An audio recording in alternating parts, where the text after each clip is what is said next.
I can swim. Just can't walk or dress myself.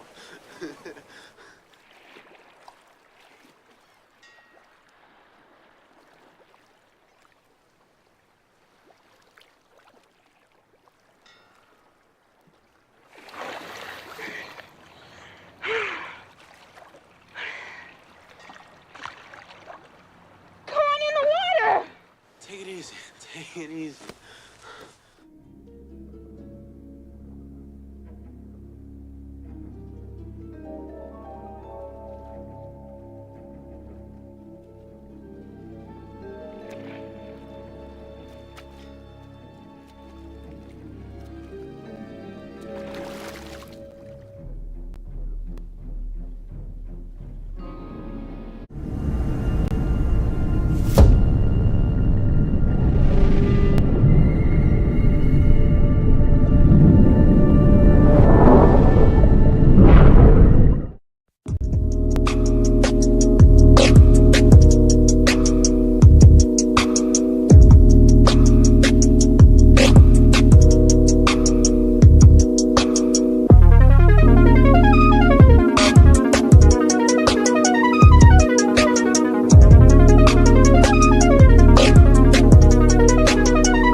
Salute, and welcome. Welcome back to the Black Ocean. Now, so I'm getting deep in with your host, the one and only Great Black Shark.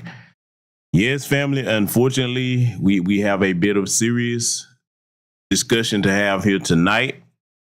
I won't be doing the usual sponsor because this broadcast is no laughing matter. And I waited a while till I had more facts before I spoke on this, but we're going to speak on it tonight. There's going to be a great deal covered here tonight about what happened to our beloved sister, Sonya Massey. First and foremost, I want to say condolences to that sister's family. And sadly, we've been having to say that far too long, okay, in this country when it comes to these particular matters and these accursed race soldiers. But tonight's broadcast, we're going to be examining what happened. Now, I'm going to go ahead and say at the beginning of the broadcast, I'm not going to be showing what happened to that sister. I will play the audio portion of it. But we're also going to be talking about some things that could have been done on the defensive end and the preventative end. And we definitely not blaming this sister for her death because, see, I saw something earlier. And shout out to my good brother, Malcolm Flex, and my good brother, King Cam. Both those brothers, good, solid dudes with the NOI. And I think both of them are in the FOI. They had a space and they were discussing this. And I chimed in briefly. And I saw something during that space that just brought me to a new level of disgust. And I'm gonna say this bastard's name. In the space, in their Jumbotron, during when it was going on, they had footage of Tommy Sambo Sotomayor defending the situation where the race soldiers murdered this sister. Now, I'm gonna address that in a later broadcast because that infuriates me. He's doing what he usually does, but see, this is why people don't fool with you, Tommy. This is exactly why. Because you will never see a situation where any member of their community is murdered like that, and then their people go and defend the killer of the person, especially if it's a black person. That's okay, though. We'll deal with that in an upcoming broadcast. I want to say this to all the ladies in particular gathered here and the brothers. Let me say what I said in my brother Malcolm Flex in our King Cam space, because I agree with their sentiment. We were all on the same page with this. We do not need permission from the dominant society to protect our families and our community, our men, women, and children in the community, okay? That's up to us to do that. So I'm going to be discussing a great deal here tonight about not only what the race soldier did, but how to recognize them. Oh, we're going to get deep on this one because this is going to be a broadcast to hopefully help those that will listen, okay? And to those that not going to listen, well, unfortunately, these types of situations will teach you better than any of us in new black media on the black grassroots can tell you because, see, a lot of people are always talking about why you always talking about white supremacy. And then you got the book dancing Sambos and Sambits in both the liberal and conservative parties talking about ain't no white supremacy. America's not a racist country. Well, damn it, I beg to differ. See, let me talk to the people that are in Tim Scott's district. And the next time Command Me and any of the Divine Nine bootlicking flunkies come to cast your vote, you bring up our sister Sonya Massey's name, okay? You bring her name up because, see, it is up to those of us that are still here amongst the living to carry on the fight for those that are no longer here, okay? So just letting y'all know what the tone of the broadcast is going to be. That's it. I hope everybody's doing well and hope everybody's safe and in good spirits as far as your particular personal families are concerned, because you got to get on top of this, family, okay? We got to get on top of this. I mean, there's no other way to say it because we definitely not going to get no help from the dominant society. You got to understand that when these things happen, especially to a black woman, and y'all know I've already told you how they have a special hatred for black women because you give birth to other black people and you're the first teachers of children. They definitely want to get rid of you. I've said this many years now, and I'll say it again here tonight. Anytime somebody harms your women and your children, that's an open declaration of warfare, okay? That's been true for time immemorial before any of us were born around the world, okay? That's an open declaration of warfare. So we're going to deal with a whole lot of that here tonight. Let me go ahead and scroll up and greet those of you that I see joining us over here. I see the sister Melanated Tay. I see V Mossby in the house. Son Zed is joining us. The sister AK Sour Guy, the brother AK Sour Guy is in. Charlie Ace is joining us. I see Casey Malone. D. Foster's in here. Old Grandma, I see you. Fisher Jenkins. I see Sean Men's in the building. Let's see. Scroll down, make sure I'm missing anybody. Derek Parker's in here. Let's see. I see Netta J. What's going on, sister? I see you. Dad Miller TV. Salute to you, brother. Mrs. L is in the building as always. Salute to you and your husband. Let's see. Sylvan Skills is joining us. My good brother Amir Ill. Sandra Evans is in here. My brother Lee Holmes is joining us. Let's see. B1 Vanessa Jones is in here. Jason Ferreira. Let's see. I don't miss anybody. Kim Reed's in the building. Let's see. Trying to make sure. Okay. Chief X Ali, I see you. My brother Nightfall Drop. And my good brother Hot Tub Tony. Salute to you and welcome to everybody that'll be joining us over here. This is going to be a very thorough broadcast. I'm going to take this in a direction that some may not hear, and some people might have spoke on portions of what I'm going to be addressing here. And some people probably hadn't even thought of this at all because, as you know, years ago, if you're familiar with this channel, I did a broadcast where I was detailing the different types of white supremacist groups in America and how to recognize them. So we're going to be going back to some of that here in this broadcast tonight because, see, for black folks, we don't have the luxury to pull the ain't no white supremacy. America's not a racist country. It's fatally racist for us, okay? We don't have the luxury to play like these idiots that hopscotch in and out of blackness like Kamami. And we're going to get to some of that tier 2 tonight, okay? We're going to cover a vast number of things over here. But I want to go ahead and pull up something that I need to go ahead and get off my chest here because, see, let me go ahead and put this on the screen. Now, everybody that knows me, if you follow me on any platform, X, Instagram, over here on my main YouTube channel, Patreon, wherever you follow me at, you know that most of the time, primarily, I'm talking to my community, okay? My community, the foundational Black American Freedmen community, and at times the non-FBA brothers and sisters in the global Black diaspora, okay? Let me make something clear to Alabastrous America, okay, and Alabastrous adjacent America too, because that's something I need to address as well. What you're looking at on the screen here, and if you follow me on X, you already know where I'm going with this. What you're looking at on the screen here, and I believe it's probably a white man pretending to be a white woman, but either way, don't care. I don't care which gender of them it is. This chick right here, this Mausha Brady, and that's another thing too that let me know it's probably a white supremacist male. She's got the honor of being on my block list. You know, I block and roll. The white supremacists, they will give their accounts little stupid names like that, Mausha Brady, trying to be a play on like how they think an ignorant black person would sound. Now let's further break this down because I want to teach y'all something here. Look at her handle there.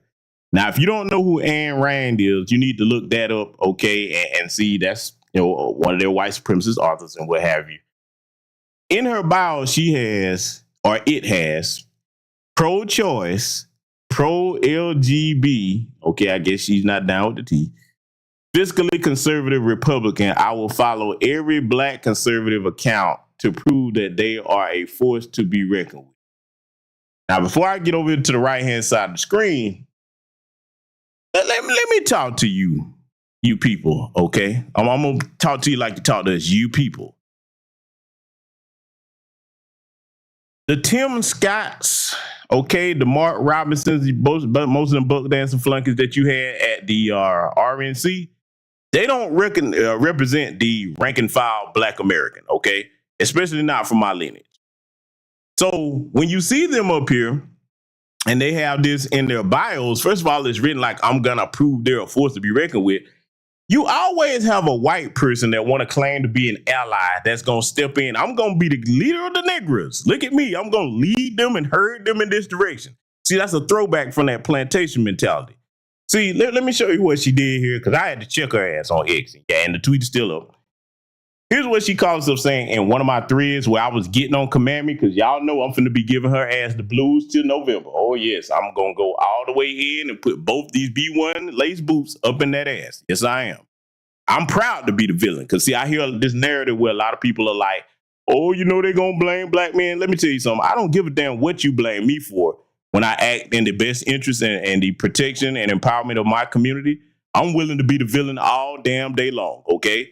That's what a man does. I don't worry about what nobody say or what nobody think, all them little names they call me. I don't give a damn. A man stands up and does the right thing. And sometimes for a segment of the community, that means you're going to have to go against them, whether it's the men or the women, all right? Salute to the on-code Black American sisters that I have seen out here. Foundation of Black American Freedmen Sisters and some non-LBS sisters. Got to give them their props too. They are not rocking with Kamami.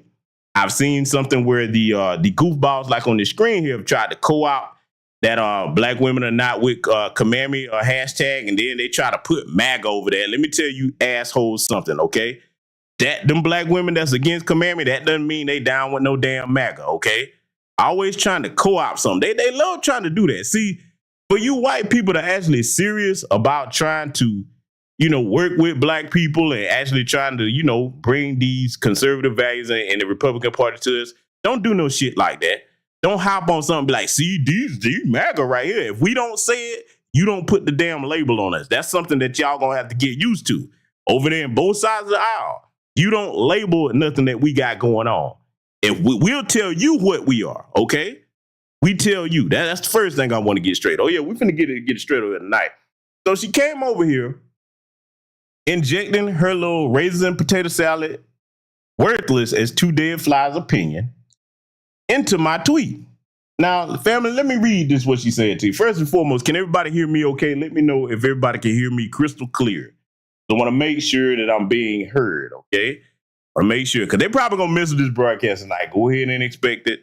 Y'all know how they do over here when I get to cooking. Because, see, if I was cooning and buffooning, would be no issues and problems. Can everybody hear me clearly? Give me a thumbs up in the chat room for acknowledgement. Yes, I am one of the people that actually watches my chat room, okay? And for those of you who are new, I'm saying that because I get it. A lot of channels don't acknowledge the chat room unless you paying the money. I don't pull that bullshit over here. This is a classroom and it's interactive, okay? Good deal. I see everybody say they can hear me. Okay. So let me go ahead and show you the problem that I have. And for you white adjacent folks and white folks that's listening, pay attention. Because see, a lot of black men, even though they may have my sentiment, they won't say what I'm about to say to you the way I'm going to say it. First and foremost, let's read what Mausha had to say. Quote, damn, I wanted to follow you. Oh, y'all know this finna be good. But the white supremacist post is just stupid. There are plenty of dumb white liberal women, including 3 of my sisters, who will vote for Kamala just because she's Democrat. I would love to vote for Condoleezza Rice or Carol L. Swain for POTUS. End quote. Bitch, let me tell you something. Yeah, I said it. First and foremost, I don't give 2 fucks whether you follow me or not. When I tweet something, I'm talking to my people. I'm not talking to your ass. If I want your opinion, I'll go over there where your people are and introduce myself and state what I have to state. That's your biggest problem. You're always sticking your nose where nobody asked for it to be. See, we need you to stick your nose into a conversation about reparations for Foundation of Black American Freedmen, an anti-black hate crime bill. How about you do that? How about you raise your voice saying that you want this race soldier, okay, that killed Sonya Massey, the demon, and Sean Grayson, who we're going to get into later on here? How about you call for him to get life in prison? How about that? Because I don't think they have the death penalty up there. But how about you call for that? If you're not calling for anything important, don't bring your bitch ass over here and interjecting your worthless, unsought out opinion into the business of my people, okay? Foundation of Black American Freedmen. So you have to get these motherfuckers straight. It's too many soft-mouthed brothers and sisters out here that don't want to say it like that. I'm not one of them. I told you, I'm not the nice guy. Let me tell you what she called herself trying to say, because, see, I was getting on Isaac Hayes III. I had to let him know that white women are not going to vote for Kamami. And I'm gonna cover why a little bit later here, because, see, this is what she interjected herself on. But she goes on to tell me, talking about which 3 of her sisters will vote for Kamala. First of all, if your sisters or you are voting for her, you on the outs with your people. You are. Now, I know a lot of people say, well, she's on the outs with her people, GBS. Isn't she an ally? No, because the tone of this tweet here, You don't come and tell me, a black person, a damn thing about white supremacy unless you come and expose who they are. You don't dictate to me what my post is regarding something that my community experiences, bitch. Yeah, I'm letting you know. I don't play them games with these motherfuckers. I'm not respectful. I'm not the politically correct Negro. I don't want to be your fucking friend. I'm not trying to fuck none of you. You can go to hell. Keep your bitch ass off my timeline, because she probably watching this. Now that we've gotten that out the way, okay? And family, let me ask for the record here. Did everything I state, does that seem to come across clearly? Because despite the many expletives that I have used, do you think she got the message? I'm trying to, because maybe I need to say this in a couple of different languages. I can do that if necessary. But I want to know, do you think that's going to be sufficient to get the message across? That's what I want to know. Let me know. Because we got some other things we got to deal with here. Okay. I'm seeing some people, let me know. I want to know. Y'all think she got it? Because see, you got to stand down on 10 toes down when you're talking to these types of people that jump over there and they're going to be king or queen of the niggers. And see, I'm going to tell you why they're so bold with that. Today, unfortunately, you got a segment of black people that have become comfortable letting them jump in where they don't belong. This is family business. You don't jump over here like you trying to herd my people to vote in either direction, be it Democrat or Republican. It's none of your goddamn business. No black person gonna come over there and tell them anything about their community, so I'm not tolerating it. I'm not tolerating it. So the next piece of business we got to get to, all right? So this is somewhat related to what I just had to deal with there. You got this fool right here, Roland Martin.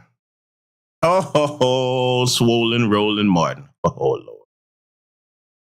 Oh, the delusions of grandeur. This man is not only disconnected from black grassroots society in America, but you also clearly don't understand white supremacy. Do y'all see what this fool got up here? Do I need to enhance this? Can everybody see it okay?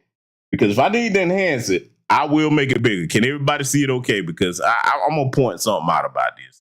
And I've been saying this from the jump, even when she was, vice president. Can everybody see it okay? Because if we need to make it bigger, I will make it bigger. Because y'all see this foolishness, right? Y'all can see it okay? Because I want to make sure it's not, too small or what have you. Give me confirmation if everybody can see what's on the screen okay. All right, Project Leroy say yes. All right, good deal. Let's go ahead and get to cooking. This is what bleep, bleep, bleep, bleep, old Roland said. Bleep, bleep, bleep, bleep. White women, bleep, bleep, bleep, answer the call. Bleep, bleep, bleep, bleep. Show up and come out of here. It's Thursday, 25th. Virtual meeting, 8:30 p.m. Eastern. Bleep, bleep, bleep, bleep. Roland. Poor Cheltenham's prime ribs Martin, you goofy bastard. Boy, don't you know that white women have been pissed off ever since Kamami got that vice president slot? See, you have to break it down for stupid asses like him. He always talking about how stupid somebody is, this no-neck bastard right here. Now, I get it, you Sandwich Sultan. You're a master of buffets. You're a buffet master. That's what you do. You know what I'm saying? There's no plate that you hadn't mastered. This boy sits on at a table and he got plates up there like a damn DJ with turntables records and shit. That's what you do. But when it comes to understanding white supremacy, your ass is clueless, fat boy. Well, I'm going to clue you in. White women are not going to vote for a biracial woman cosplaying as black because in their mind, she should not have been there before a white woman. You think that if they're not happy about her being vice president, you really think they're going to show out in droves and actually donate money for her to become the president? You have lost your damn mind. You big, fat, stupid tether you. Let me go deeper with that. Not only are they not going to answer the call, they're not going to answer the call. Not only are they not going to do that, mark my words, family, you wait till November, it's going to go just like it did when most of them white women pulled the same thing and voted for Trump. Don't you know that some of these hardcore Democrat white women, they voted for Trump last time and to this time, since the option is, okay, now she's going to be the nominee to run for president, a lot of white liberal women that's going to smile in these idiots' faces, they're going to quietly vote for Donald Trump.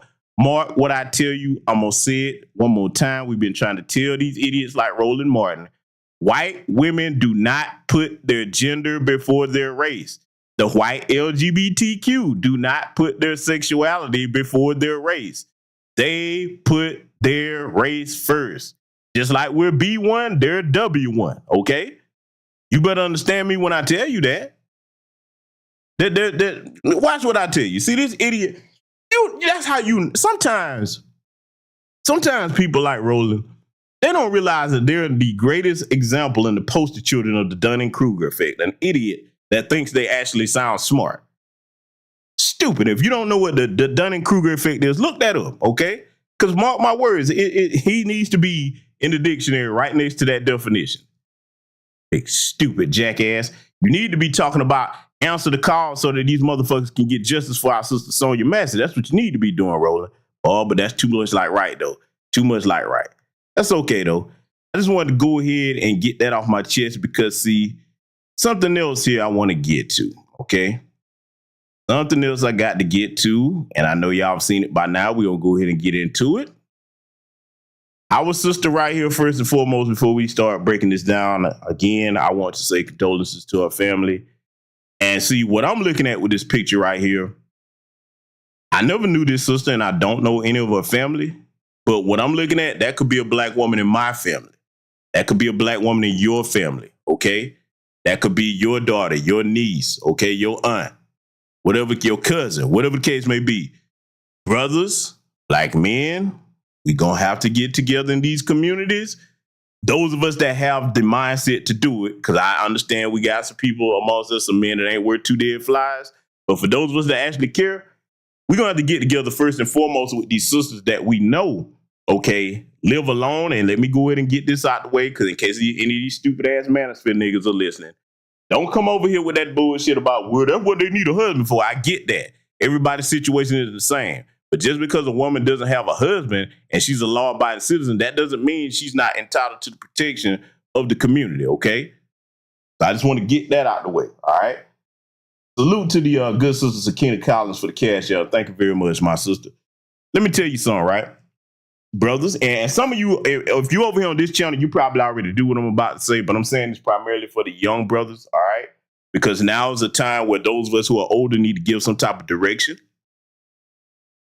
I've shown you many times on this channel different types of security devices that women can get, okay, whether it's cameras with lights on them that have two-way communication where they can communicate while being in their home and control with their smartphones, because most everybody has one today. Okay, I've shown you different things like different types of door stoppers that women that live alone should get. They can put on their doors when they get ready to go to sleep. That will give them an extra measure of protection. And the number one thing I always tell you, practice your Second Amendment rights. I understand there's a lot of women out here today that are afraid of guns. You don't want to have a gun. You need some type of protection, sisters, okay? If you one of the women that's afraid of firearms or what have you, no, go get you some training. Do not be afraid of firearms, okay? We'll get you some training, and there's somewhere close by that you can do that. Purchase you a weapon and keep that on deck for your protection, all right? At the very least, keep you some pepper spray. And if you have, a good dog, okay? For those of you that live alone, you need to have a way to protect yourself because, see, I've talked to many sisters over the years about this. I understand that in America, a lot of times people be like, they're kind of complacent about things until it happens. And I'm not blaming this sister for a death like that Sambo Tommy Sotomayor. No, that's not what I'm doing. What I'm saying is this. Even if we were in a system that you could call the police as a black person without them being a threat to your life, until they get there, you still have to have a way to defend yourself against said threat, okay? So this is why I encourage all of you ladies to have some type of protection, okay? I want you to really take these words to heart if you one of these sisters, especially that you're overly religious and God got me. Yes, God got you, but he's also given each and every one of us common sense. I'm not an atheist. I believe in the Most High, but I also believe in using the mental faculties that I have to protect myself, okay? So I just want to encourage all of you, no matter what your faith is, please take these words to heart. The other thing I got to say to the brothers, in our communities nationwide, no matter where you listen to this broadcast from, live or recorded, you got to get together with these sisters, man, and the entire community and say, look, okay, if there's something going on, and you think there's somebody outside your house, don't call them folks, man. Most of us grew up not in households where we like, hey, don't call them people over here. We have this together as a family.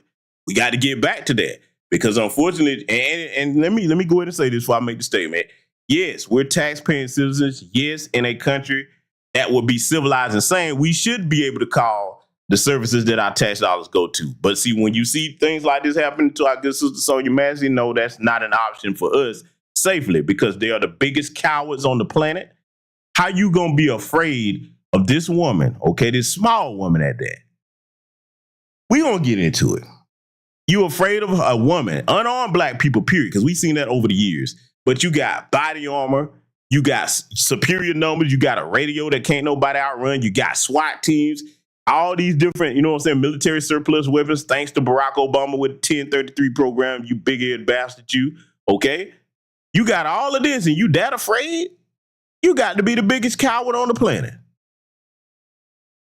Sisters, you got to get out of this mindset thinking that you can call the police the same way that your white women friends can. You can't do that, sisters. You can't, because too many times have we seen situations like this happen, okay?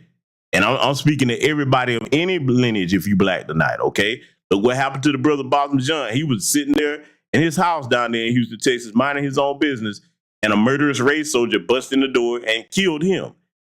And his punk ass brother was hugging on his killer. Boy, don't get me started on that. Let me say this. Brothers, you're going to have to get together with these sisters and let them know, hey, look, if there's something going on, call me. See, we got to get back to when in the neighborhood, you knew who your neighbors were. I get it today. We've grown further apart as a community than we should, and that's not to our benefit. I understand that it's crazy people out there, but for the most part, we got to get back there. Even if you just throwing functions and trying to get to know people and bringing these types of things up, because I hate this sister's no longer with us, but we must get the lesson from it so we can try to protect the others that are still in our community so that this doesn't happen to them, okay? Even if you start small, you got to get things together like, hey, if it's going to be a neighborhood watch, okay, or a patrol or whatever guy, you don't need to wait on nobody's permission to do that, all right? So I just wish that the sister had somebody else she could call instead of them folks, and I wish she was prepared to deal with that, okay? We're going to discuss a couple of things about what you should do if you're a sister living by yourself and you feel like there's a threat, okay? We're going to discuss all of that here tonight. So show you something else here. Now, this is the part right here where I'm going to make a lot of Democrat shields mad because this all fits into this. I saw the so-called Zoom call where it was 44,000 supposed black women that got together. First of all, let me go ahead and tell y'all how Kamala Harris raised this, because this ties into what we're talking about. First of all, wouldn't it be great if they all got together for something like this? Where the 44,000 black women Zoom call to call for justice for Sonia Massey, okay? Where's that at? Or anybody in our community, anytime these race soldiers harm us. Where's that Zoom call at? Huh? We need that one. Why we don't see that? Because see, let me go ahead and deal with this whole Kamala Harris made this fundraising record or whatever. This is the black treacherous celebrity class giving this sister that money. Now, how do I know this? Because see, a lot of people, I've seen people taking this narrative, kind of talking about, oh, we don't do this, oh, we don't do that. No, use your common sense. In this economy, the average black person, especially the black grassroots, the average black person don't have extra cash to just give, you know what I'm saying, to somebody's campaign like that. Okay, now there's a few of us that got a few more coins than the next people, but I'm talking about the average black person that's not in our tax bracket, okay, for those of us that have a little bit more than somebody else in the community, all right? I'm gonna make it make sense here. It's the black celebrity class, and see, this is the message I want to give to y'all. Look at the ones that are silent about Sonia Massey, and I'm gonna ask y'all to do something, okay? And I'm asking you to do this for a reason, because see, we got to start putting together a list of who we gonna make pariahs in the community. And yes, I said it. When I say pariah, I'm talking about they can't get no support from us. I want y'all to watch the Democratic National Convention when that comes up. Every one of them black celebrities that's up there, they will be the ones that you'll know who donated to this woman's campaign, all right?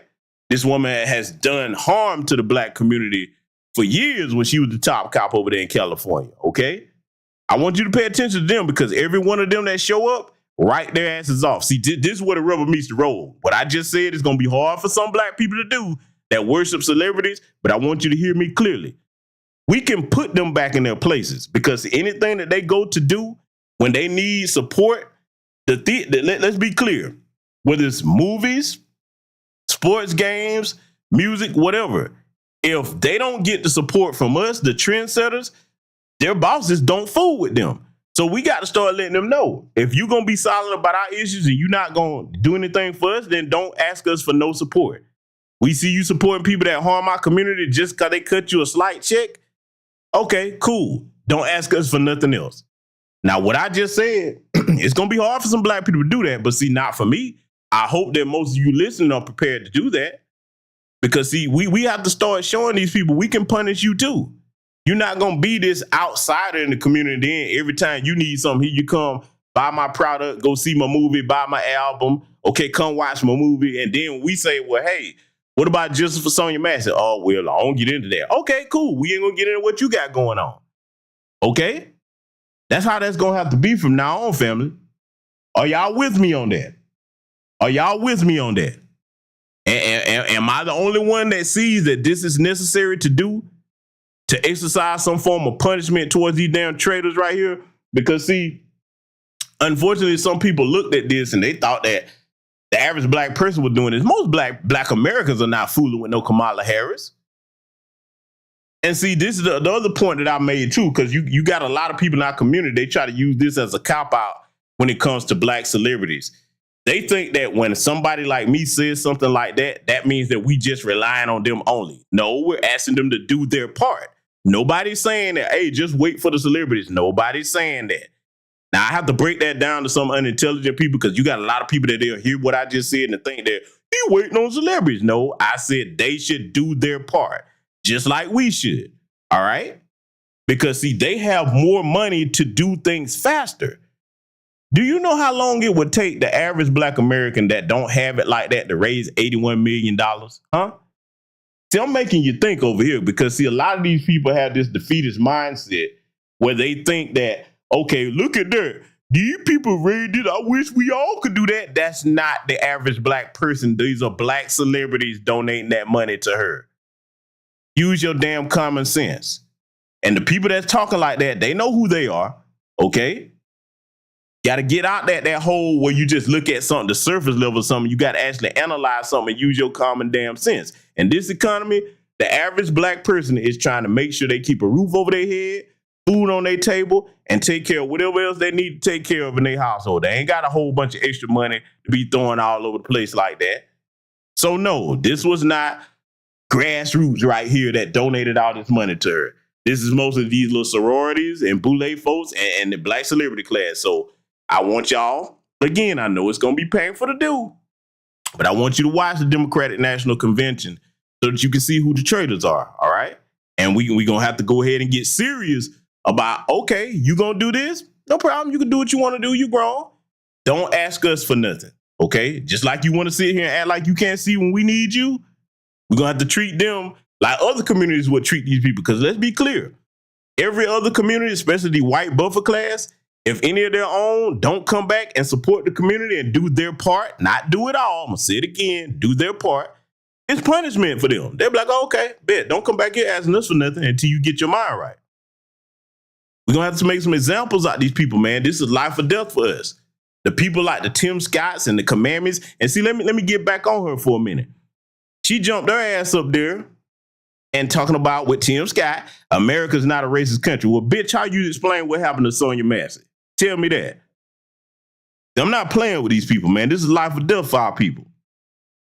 I have more to get into, though. I'm not done. We're going to take a look at some things, family, here, and we're going to break some things down because I got to make sure that my people are properly educated. You're going to learn a lot more about these racists over here tonight, and probably more than anybody that's been speaking on this. And I'm not saying I'm the only one that's going to be showing you this, but I'm going to make my point over here, thread several needles. Going to get into a lot. Now, I want you to take a look at this. This is the demonic race soldier, Sean Grayson, okay, because they murdered our sister in Springfield, Illinois. Now, I want you to take a good look at this bastard, all right? Take a good look at him. want you to look at his arms. Got them tattoos on there. We're going to get into that in a little bit. Family, listen to me. And I want all black people on the sound of my voice to start doing this when either politician from either side of the aisle comes asking you for anything regarding your vote. I don't care if it's Democrat or Republican. The problem, and I was speaking to my good sister Tamora earlier about this, okay? My good sister Tamora Sharif, she's a Muslim sister. In fact, it was in the space that my good brother Malcolm Flex and King Cam had. Sister asked a very important question. She said that, you know, she was talking about this bastard's record. It's Sean Grayson, the demon, talking about his record. And the sister said, well, you know, she doesn't understand why they keep moving around if they have all these problems and all these infractions on their records. And as Neela Fuller taught us, white supremacists don't get fired. They just get transferred. Now, I'm going to go a bit deeper into that. Family, what I want y'all to do, listen to this broadcast, live recorded. When these politicians come towards you, you bring up what happened to Sister Sonya Massey and say, listen, we need to make it where when these race soldiers start having these different infractions, they get their post-certification snatched immediately. Now, what's post-certification? It stands for Peace Officer Standards and Training. See, when they fire them, they don't get their post-certification removed. They lose that job, but they just transfer to another department. You take that post-certification away, you no longer have the ability to legally practice law enforcement in America, okay? All of them get post-certified when they complete the police academy, and they have to keep that certification up every year, okay? We need legislation introduced that permanently revokes that. I ain't talking about temporary. It needs to be, see, I'm saying this because no matter which politician or candidate comes asking you this in either party, you got to know what to say to them. Be like, listen, one of my concerns with my community not only is an anti-black hate crime bill, but what about taking these race soldiers post-certification away permanently when they do things like this? When it's proven that they just straight up murdered somebody like they did this sister, we got to start setting penalties. But see, you don't know anything until somebody tells you. You see what I'm saying? You don't know until somebody tells you. So there's a lot of people like, let me ask a question, right? Because like I said, I'm not the type of person that the only way I look in the chat is if you pay me. I'm not on that. This is an educational platform.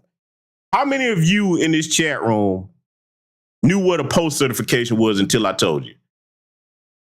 Go ahead and let me know. How many people that's gathered here in this chat room heard of what a post-certification is regarding law enforcement is until I mentioned it? I want to see something. Because see, what I like to do when I'm teaching over here, I want to make sure y'all understand it. Sound off. This is the time to sound off. We need some chat room participation. And see, let me tell you something. You've heard the old saying that knowledge is power. Okay, that's true. But see, with knowledge, when applied, becomes wisdom, and that is power. See, when you're dealing with an enemy, you have to understand the enemy. Okay, so now I'm seeing a lot of people say they didn't know about that. Congratulations. Now you do. So I'm going to say that again. Post stands for Peace Officer Standards and Training. I want all of you that say you didn't know to research that yourself, okay? Because, see, that's how they just transfer them around. The firing part don't mean nothing as long as you still got your certification. You can go to the next town over, the next county over, the next state over. Hey, you still good to go as long as that post certification is valid, all right? Or the white supremacists ain't going to like me telling you this. Because, see, let me tell you the thing about the white supremacists that you should know. They think it's funny when we don't know these types of things. But see, as somebody that, you know, owns an executive security firm, and from time to time we have to work with law enforcement, it's my business to know these things, okay? And what I know, I'm going to make sure you know, all right? We're not done yet. We got a lot more to examine here. Oh, yes, we do. All right. I want y'all to listen to this because just in case nobody's heard it, I'm going to play this. I want you to listen to it, and then we're going to point some things out. We have just a little bit more details regarding what happened to Sonya Massey and this monster right here. Hold on, let me put the current picture up. I got the original story, it's just to this one right here, but in brief, on July the 6th this year, this monster right here, Sean P. Grayson, he responded over to Hoover Street to investigate a call regarding a problem. And that's when this monster Grayson and another sheriff's deputy made contact with the 911 caller, Sonya Massey. And she said that she needed help. Hear me when I say this. She called 911 because she needed help. Now, they're not going to release this body cam footage until Monday because of the family's overwhelmed. But according to reports of what we gotten over here is Sonya appeared to be calm. They said that she was possibly unwell and not aggressive. She weighed 110 pounds. And it said when the deputies entered her house and everything together, the deputy was clearing the house and he noted nothing was dangerous in the house, right? So then Grayson made a comment about the pot, which only had heated up water. Sonya responded. She went and set the pot of water down on the counter in the kitchen. Grayson, he remained in the living room area of the home. Now, despite his distance, right? Despite his distance, he was in a safe distance. He drew his weapon, not his taser that was located on his duty vest. He drew his weapon and he threatened to unalive her in the face. He said this out of his mouth. Now, this was all said on body camera.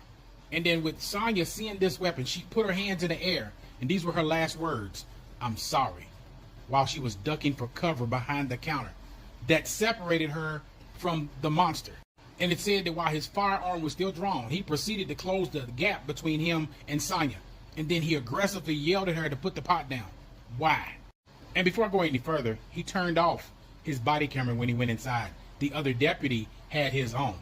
So I got some things to say about that. But only after he fired his weapon 3 times in her direction, he hit her in the face once. At that time, that's when he activated his body-worn camera. So thank God that the other deputy did his job and didn't turn his camera off, because it recorded everything from when they arrived to this incident right here, even afterwards.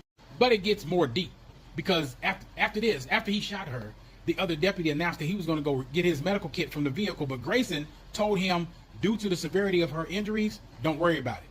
But that deputy did his job.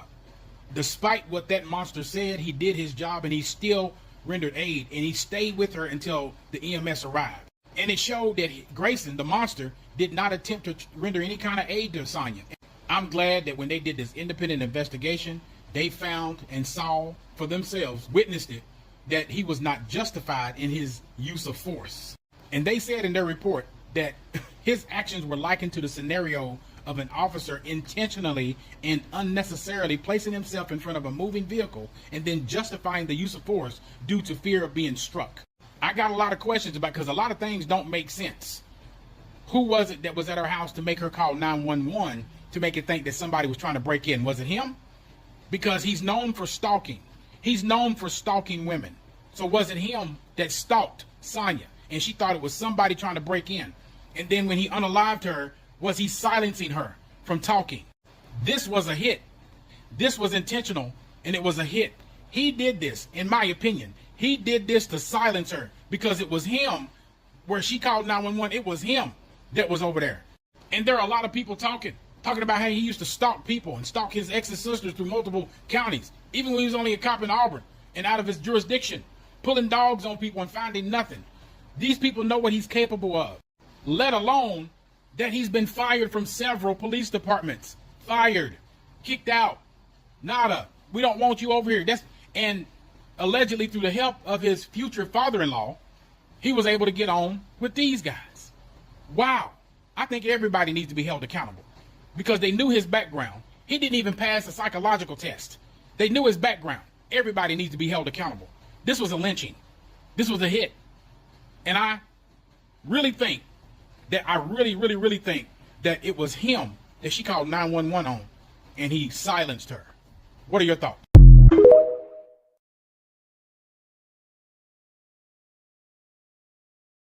All right. So now you heard that brother's accounting, and I just let that play so that it could be brought up to speed for everybody, just in case nobody was aware of this. Let me know if everybody can hear me okay, because yes, I see that YouTube is messing with it. I told y'all to expect that. And yes, in the chat room, it's a rule over here. My moderator is telling everybody, please don't use all caps. I reserve that for when I'm trying to bring things to the audience attention. I don't mind a word or two, but like whole paragraphs, stuff in caps, that kind of distracts away from if I need to put something in the chat room that I want to bring to the audience attention. So yes, that is a long-standing rule over here. However, let me know if you can hear me okay. All right, family? Y'all hear me? All right, good. So we're going to get straight to brass tacks dealing with these tattoos, okay? These white supremacist tattoos, because y'all know that's my wheelhouse. I've been studying these people. for years and years now, okay? Long before I ever had a YouTube channel or anything, I was taught this in my family. What you're looking at, okay, and this is going to be hard for some of y'all to grasp here if you're not familiar with Norse mythology and Norse culture or what have you. It's called Yggdrasil, okay? Yggdrasil. This right here, that's the tattoo that's on his arm. We're going to get into what that means, okay? Because you got to understand something. To the white supremacists, they're deep into that Norse and Germanic culture or whatever. That's what they want to identify as. When you see a lot of them growing their beards out and everything, this is them trying to relate more to that amongst the right wing, especially, but the liberal white supremacists do it as well, okay? We're going to get more into what these things mean here because I want to make sure that y'all are completely aware of these types of symbols because you never know when you could be somewhere and then you see this and it's a bunch of them. That might be, if you're the only few black people there, it might be time for you to, remove yourself from that situation, especially if you don't have that goddamn it on you, okay? I want y'all to pay close attention to this because we're going to break a lot down here, all right? Now, that's the same type of tattoo that he has. It comes in different variations. Again, it's called Yggdrasil, okay? Yggdrasil, okay? And it's supposed to be a tree of life from Norse mythology, all right? A lot of these right-wing, white supremacist groups use this particular tattoo. We're going to get into some others, all right? Because I want to make sure y'all understand what these symbols are and what they mean, all right? What you're looking at on the screen now is the Norse Valknot, okay? All of Valknot is a symbol that's usually linked to the god Odin in Norse mythology. And it refers to glory in death or battle, okay? A lot of your hardcore white supremacist groups will have this tattoo on them somewhere, okay? Especially your skinheads, okay? You guys, and look, Adam Waffen, oh yeah. That group, I've covered them before. That's probably the most dangerous white supremacist group in America. They're international, by the way. The only other white supremacist group that I would say is probably as dangerous as Adam Waffen is here in the States would be the Hells Angels biker club, because they're white supremacists too, okay? I just want y'all to recognize some of these symbols. Let's go further here, all right? Go further. This right here is called a sun and red, all right? They have these are all tattoos they'll get. It's called a sun wheel, all right? Sun and red is known as a sun wheel, and that's in Norse mythology as well. Now, you probably recognize this symbol. This is one of them that was in Peyton Gendron's manifesto, okay? And I think he had that on his weapon as well, all right? So you got to pay attention to these types of symbols because, see, when these race soldiers are coming around, a lot of them will have these tattoos. Now, see, if Commandment and the rest of these Democrat shills, as we're so worried about raising money and who you're going to vote for, was more concerned about, hey, what you going to do about making sure that any candidate for police department can't get post certification if they have these white supremacist tattoos. You don't hear them talking about that, though. It's too much like right, all right? Let's go further because I want y'all to recognize these things, all right? What you're looking at right here on the screen is called an Othala, okay? O-T-H-A-L-A, Othala. This is an Old Norse or Scandinavian runic symbol referring to inherited land, all right? Inherited land, all right? So now, as you see on the screen here, it says one of these is the Othala runic letter. Its name means inherited land, and it so frequently appears in the emblems of white nationalist groups from Ukraine to the U.S., okay? As you all know, Ukraine is Nazi central over there, all right?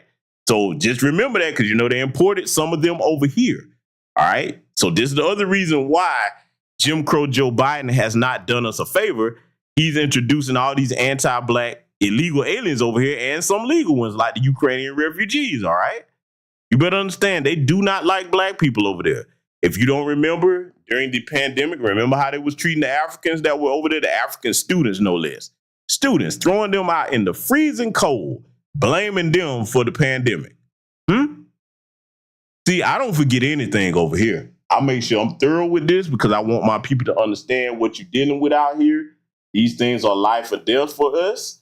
We can't be going around like the Tim Scotts and the Kamala Harris is talking about America is not a racist country when this right here in 2024 are symbols of white supremacist hatred that any one of you will see on these race soldiers. But see, you got to know what you're looking at. These tattoos are very important. See, let me go ahead and say this to you bed wenches. Oh, yes, and you bed bucks. You better make damn sure you understand what you're dealing with. Now, I get it. People are grown. They're going to do what they want to do. But some of you, see, let me say this to those particular groups of people, to the bed bucks and bed wenches. You don't understand that one of the greatest jokes when you're around them folks like that and you think you the special Negro, no matter what lineage you come from, and they got these types of symbols around them, they're communicating to each other. Now, your dumb ass just think it's a tattoo. Oh, no, it's much more than that to them. And your goofy behind is the lone Negro trying to be special around them, and all of them got these tattoos. You probably don't know what the hell they mean. Let me tell you something. They don't get tattoos like people in black society just because you think it looks cool or cute or whatever. No, these symbols right here are communications of war to them, all right? Because in their mind, they feel like, hey, these numbers are dwindling. We got to get on cold, and the first thing we got to go after is the niggers, okay? And that means the race soldiers as well, all right? Just want to make sure y'all aware of this, because, see, we're not done yet. Oh, we got a lot more to study here. Yes, we do.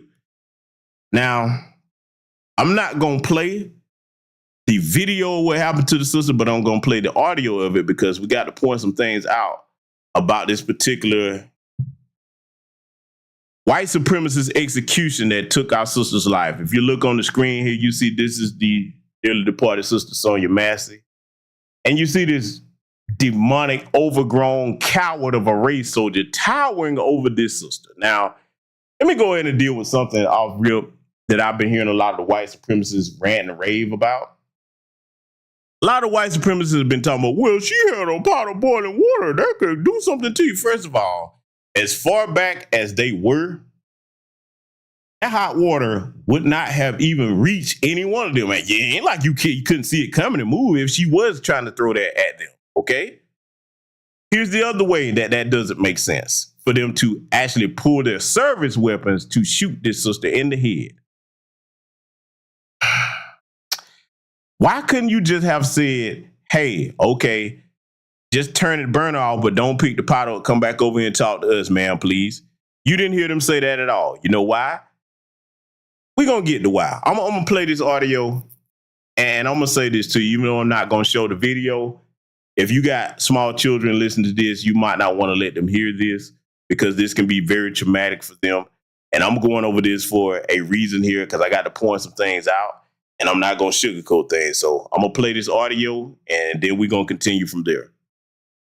Yeah, you have an ID? That'd make things so much easier. I just need just driver's license will do, and then I'll get out of your hair. I want to show y'all my paperwork. I will get your paperwork. What paperwork? Okay. I got some paperwork. Well, just get your ID real quick. Well, let's get your ID first, and then... One task at a time here. Okay. Let me Here, grab your ID for me. Okay. Your ID. One task at a time. So let's do an ID, and then you can dig around for your paperwork. I don't know where my ID is. Is it in that stack right there, maybe? Okay. 1 second. Check on her. Let me get this.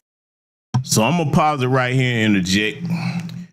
Sisters, in the event that you do have to call these demonic race soldiers, and we got, again, I got to reiterate this, we got to get together as brothers in the community and try to make sure that the sisters in the community can call us, trusted black men, to deal with whatever's going on before you call them. But in the event that you just have to call them, sisters, I want you to listen to me and hear your brother well, okay? I don't care what age range you are. I don't care what lineage you are. I want all black people in this country to be safe. Make sure you already have stuff like your ID ready to go. Just assume that they're going to want to see that. And the other thing you need to do when you call them, you need to make it clear that if you got to call them, because again, I'm not recommending that you do. I couldn't do that in good conscience being what happened to this sister and so many black people before her. But if you must call them, first thing you want to make sure that the dispatch knows is what you're wearing. Make sure you let them know I'm the owner of the house. When they get here, I'm going to be in XYZ. You need to do everything you can if you have to call them to let them know that you're not the person that is the threat, okay?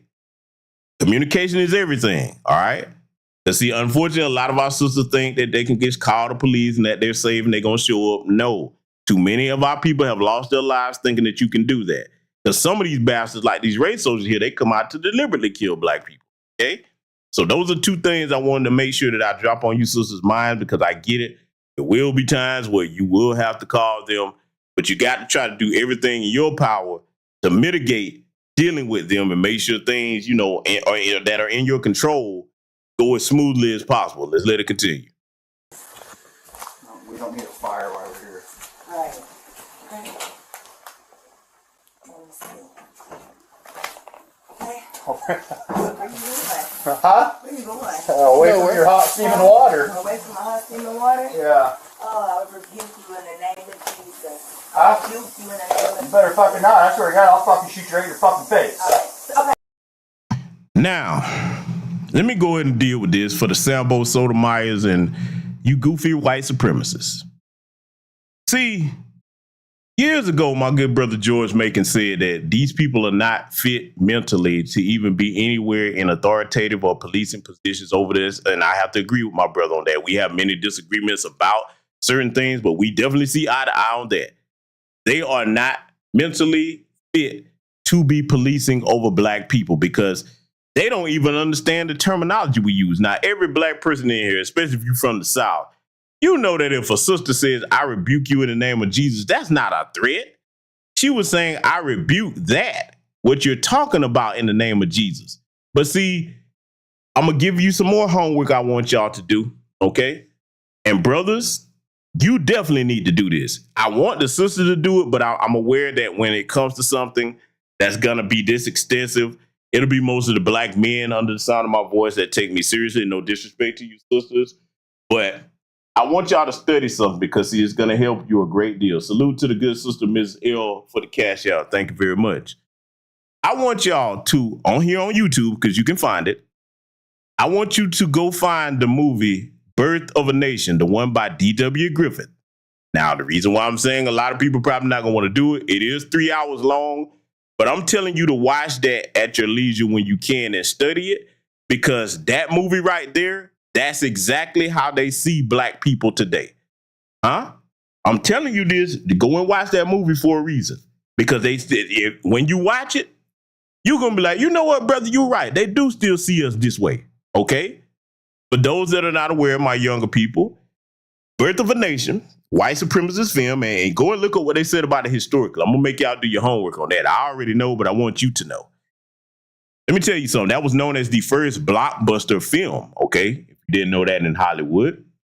Now, during the course of this film, there wasn't black people in it. It was a bunch of white people in blackface going around portraying these stereotypes that they believed about black people, okay? And in the film, it portrays the Ku Klux Klan as a heroic organization protecting the purity of white women, okay? I'm telling you, you get time, go look that movie up and watch it from front to back. A lot will make sense about how they see us today, okay? Now, when the coward heard the sister say, I rebuke you in the name of Jesus, how would you even take that as a threat? See, that goes to show you how stupid they are beyond cowardly. Rebuke means to reject, okay? But see, something you got to understand about the white supremacists also. The ones on the police force, they dumb as a box of rocks. The only reason that most of them join the police force is, one, they were probably bullied in school. And they were like, okay, this is my chance to get the niggers back. Because, see, they're the grunts of white society. They'll look down on all that back to blue. Don't let them fool you with that. White people hate the police, man. That job right there to them basically is like, okay, you failed and you basically are just a step above a trash man. Not that there's wrong with anything like that. I'm just letting you know how they see that job in their community. See, I know them for real. They can't fool me with all that back to blue stuff. They only like that when black people like this sister was harmed here, okay, and lose their lives. That's the only reason they say back to blue.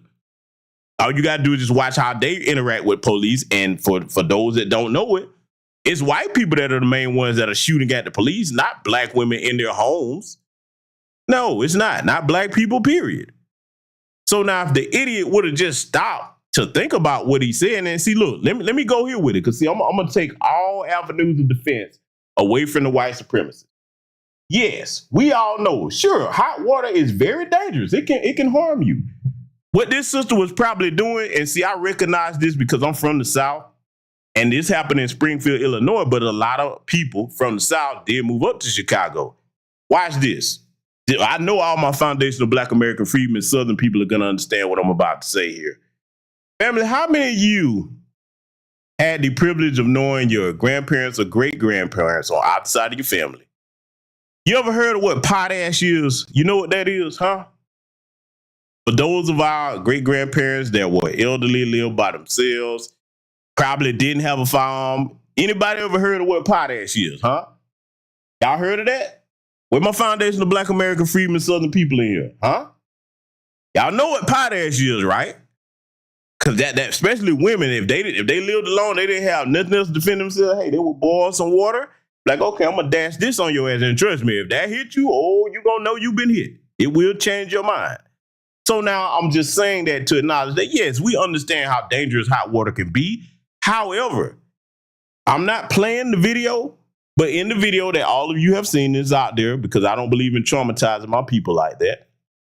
They were far enough back where if she tried to throw any water on them, you could just move, like I said.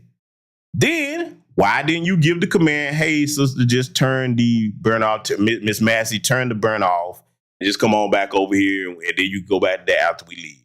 It was so many different options to deal with that.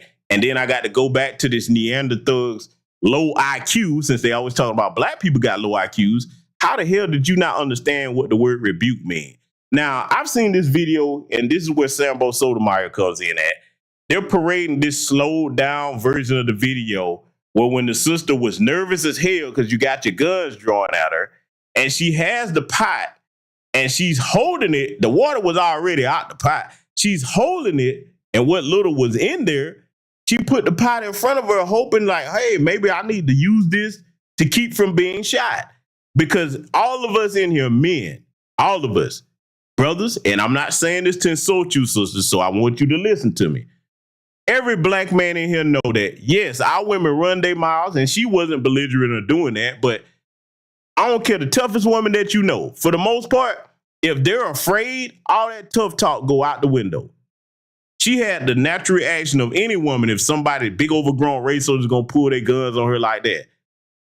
See, fear with anybody, but especially women, when fear takes a hold of them, they're not thinking about, okay, let me do this, let me do that. She was like, hey, man, don't hurt me. I called you for help. So that little slowed down version of the video, the way they got it, they slowed it down to try to make it look like she's trying to dash the water at them. These white supremacists, boy, let me see. This is why I talk the way I talk about them, and I have no remorse for them, and I don't feel sorry for what's coming for their people. Because trust me, family, what's coming for them, we couldn't save them if we wanted to. You hear me? When you see the likes of them, when people like George Floyd are murdered with that damn demon Derek Chauvin kneeling on his neck for over 8 minutes, and then they making up memes and got their kids playing games like they kneeling on people's neck, you are irredeemably evil. That's why I don't waste my time arguing with them. We looking at a bunch of ghosts, family, and the Most High is going to move on them.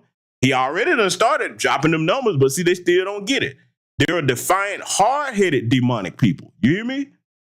This is why I don't have no remorse for them and what's coming for them. They think that things like this it's funny when it happened to us. That's okay. You keep laughing. You ain't got much longer to laugh, though, because, see, what they really didn't understand when this pandemic hit, you're not going to go back to the America that you had before. All you got to do, I don't care whether you believe in the Most High or not, look at what you see right before you. This country is steadily changing. It's never going to be what they had before, and they definitely don't have the respect on the world stage that they once had, okay? Oh, yes. Oh, yes. Whether you believe in the Most High or not, his hand is moving. But I'm going to play the rest of this because, see, this cowardly race soldier thought that this sister was making a threat. How in the world is somebody saying rebuke? Do you even take that to mean threat in any kind of way? You far enough back, and I get it. Yes, hey, I'm going to be honest with you. If I was doing that job, I probably would have backed up too, but I would have used more verbal commands. Hey, sister, could you just turn the burn off? Come on over here and talk to us. We get everything sorted out. We'll go and check perimeter around your house. Make sure everything good. The first thing you go to is shooting somebody, because see, I'm finna go here with it before I let this play. I guarantee you, had this been Tiffany Massey, oh, I'm going here. Tiffany Massey, little white woman, little old white lady. I don't care if this old lady would have had knives in her hand, boiling water. They would have never thought to pull their service weapon and draw down on that woman. I know they wouldn't. Because see, I'm going to say this to you, white America, this is your problem. You think all of your people are safe when you know for a fact that your people are the main ones. If they're going to do something to the police, is y'all. For those of you on my Patreon, you remember the video that I put up over there going search Deputy Kyle Dinkiller over there. For those of you on Patreon, y'all saw that. You saw what happened to him at the hands of his own community out there on that highway. Huh? I've seen video where there's little 14-year-old children well armed and shooting at the police. They did everything in their power not to take no shot back at them. But you're going to come in this woman's house and you're going to claim that, well, I thought you were going to throw some hot water on me. You big punk bitch of a coward. Let me tell all of you something in law enforcement and you Sambos that are out there backing this up like Brandon Tatum. I see your bitch ass. Boy, when your time come, I'm going to tell you, it's going to be ugly. You think that shit cute over there co-signing the white folks when they harm our people. It's coming to you, buddy. You wait. It's coming. To all of you cowards that's got this job and you that afraid of unarmed folks, we're going to see what you're going to do here coming up. Because, see, it's going to be some events that's about to transpire that's coming up here in this country where they're going to be tested. And it ain't going to have nothing to do with black people. It's going to be their own people. How do I know this? I'm going to go ahead and tell you something. See, the best indicator of what's going to happen in the future is what's already happened in the past. Family, do you remember the shooting in Uvalde, Texas? You remember that? You remember that? One of their own, again, in the murdering kids. Now, they got all these weapons, body armor, radio, SWAT team at their disposal. These bastards are huddled down, cowering. And it took one lone U.S. Marshal to go in there and neutralize that threat. They didn't even try to back him up. You big punk bitches, you. That's okay. That's okay, though. You're going to get what's coming to you. We're going to analyze the rest of this because I got a couple more points I'm going to make here. Drop the fucking pot! Drop the fucking pot! Drop the fucking pot! 19 shots fired. Shots fired! Shots fired! Drop the fucking pot!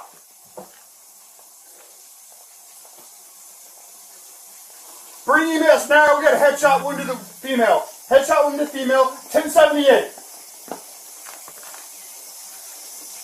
Fuck.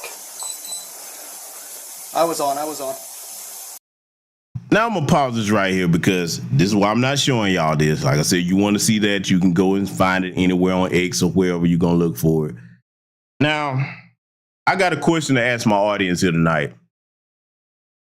Let's just go here because, see, I'm going to strip all logic away from white supremacists and Sambos co-signing what happened to this sister.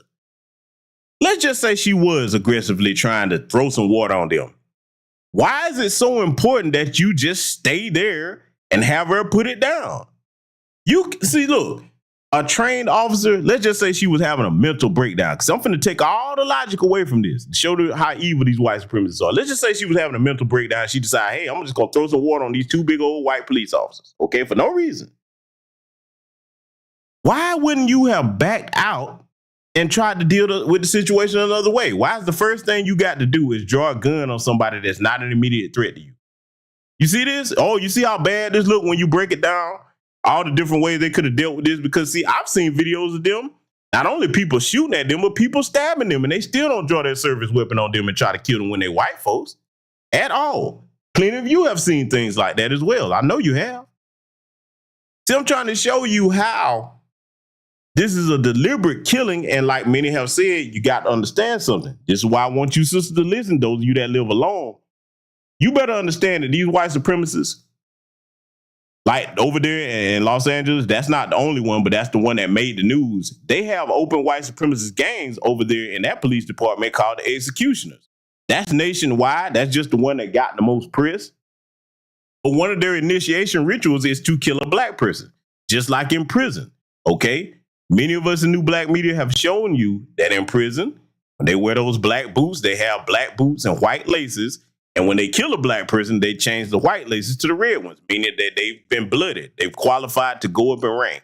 They have some of the same system in the police departments, minus the thing with the shoes. What they use are those tattoos. I'm going to show y'all a little bit more about the tattoos in just a second here. I'm going to let this continue to play because, see, we got more to analyze with this situation. I have something I am going to show y'all here before we finish dealing with this here tonight. I'm gonna go get my kit. No, stop, dude. She's done. You can go get it, but that's a headshot. God damn it. God, fuck. Now, that what you heard there with the race soldier, you know, talking about he's gonna go get his kit. And the other one was like, well, that's a headshot she's done. Yeah, because I'm gonna be honest, I hear a lot of people saying that, you know, yeah, he didn't let him go get the kid. Let me tell y'all something, man. Somebody shoot you in the head, you really don't have much of a chance. There's no kit that's gonna help you. Okay? Unless it's the type of shot where Donald Trump got hit in the ear and grazed. If you get hit in the head and it goes in, you done. I don't care what caliber bullet it is. Very few people would survive that. So I'm just letting you know that it wasn't in his intention to try to save the sister because neither one of them, they would have never opened fire on her. All right? It would have never opened fire on the sister. Now, what I'm going to show y'all next here, right? This is the aftermath of that. I got to show this to you for a reason because I want y'all to listen to what they're going to say here in this particular exchange. It's going to be infuriating, but we got to make some points here regarding this because a lot of people that's been covering this, they've been trying to, you know, tap dance around and sugarcoat it. I'm not going to do that over here. I want y'all to check this out. She said she was going to rebuke me in the name of Jesus and came out with boiling water. That's what all this is. I was standing right here. All right. And that's where she's landed. What do y'all need from us? Just nothing right now. Just hang out there for me. Thank you.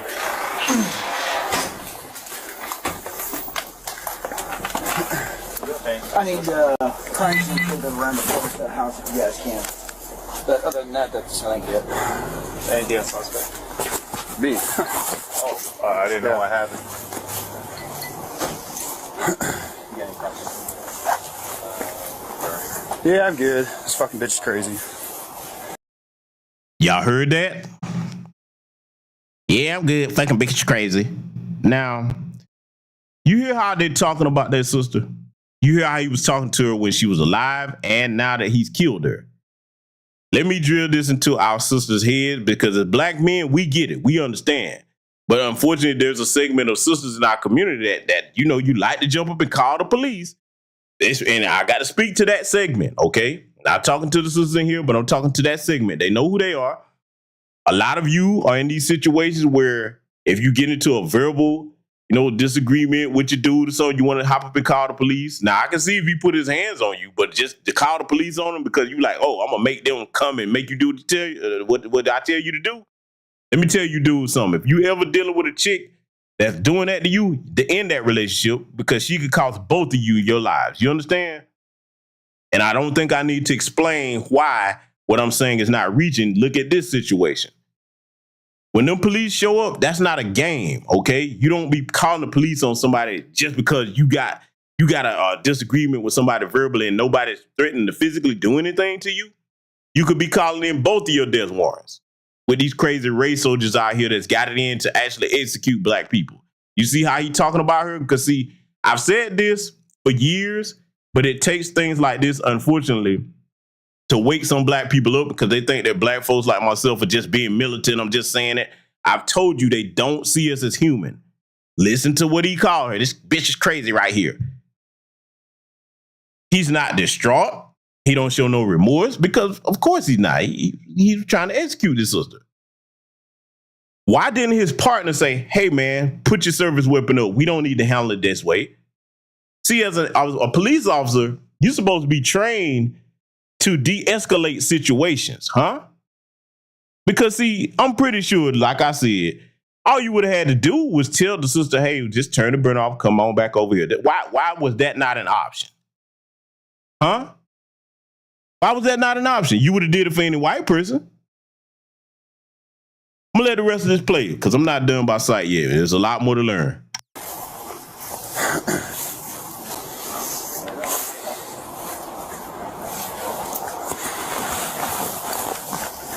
Who's got tape? I think I got a roll. I got some coming up.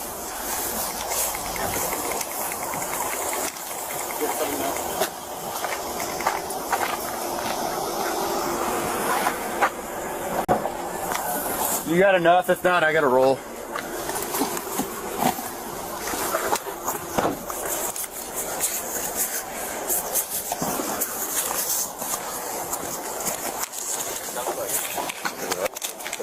I'm running across the front here. Where do you want it? I just around the house. Now I played that so you could hear that demonic race soldier talking about that sister like she was worthless, again, because that's how they see us. They do not see us as human beings that love our families like they love theirs. And I wanted you to see how matter of fact they were just going about that. Nobody on the force was like, man, what the hell were you doing? Why did you do that? You see what I'm saying? Because see, they're all in agreement with that.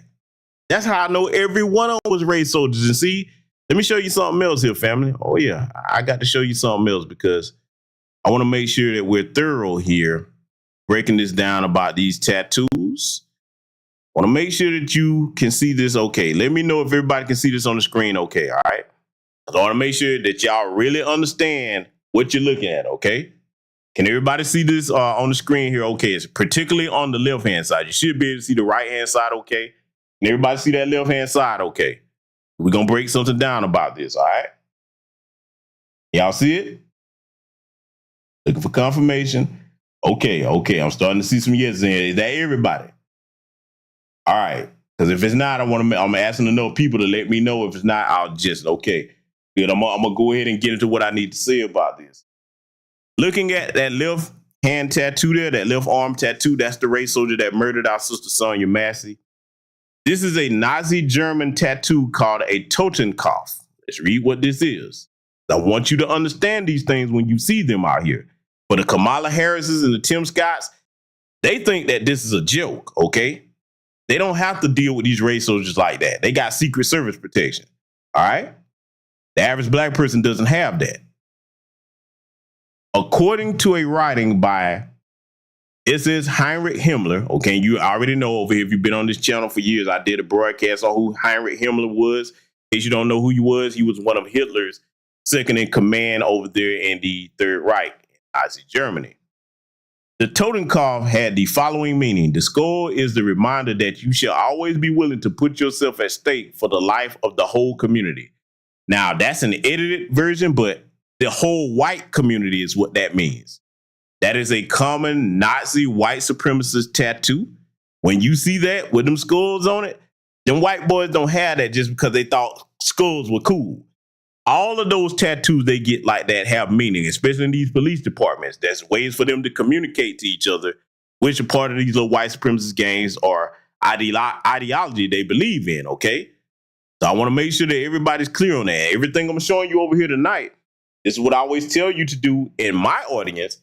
When you see something over here, I'm introducing you to the initial knowledge of it. You do your own deep dive research on it and make sure you have a thorough understanding of everything that I'm showing you, okay? Because, see, this is life or death for us. These white folks are not going to tell you what I'm telling you over here. In fact, it's the greatest running joke in the world for them to come around you like that and you not recognize what you're looking at, okay? See, we don't have time to play these games that some of these Sam Bowles and Sam Bits and Tellers play. We don't have that time, okay? This is literally our lives on the line, so I want to make sure I show that to you all. Screenshot this and look this up. Everything that I'm telling you to check out here tonight, it will behoove you to do it, okay? So now, I want to make sure that I brought y'all up to speed on that. We got more that we're going to analyze here regarding this situation because, see, we're going to take a listen to what some of the media is saying about it, the mainstream media.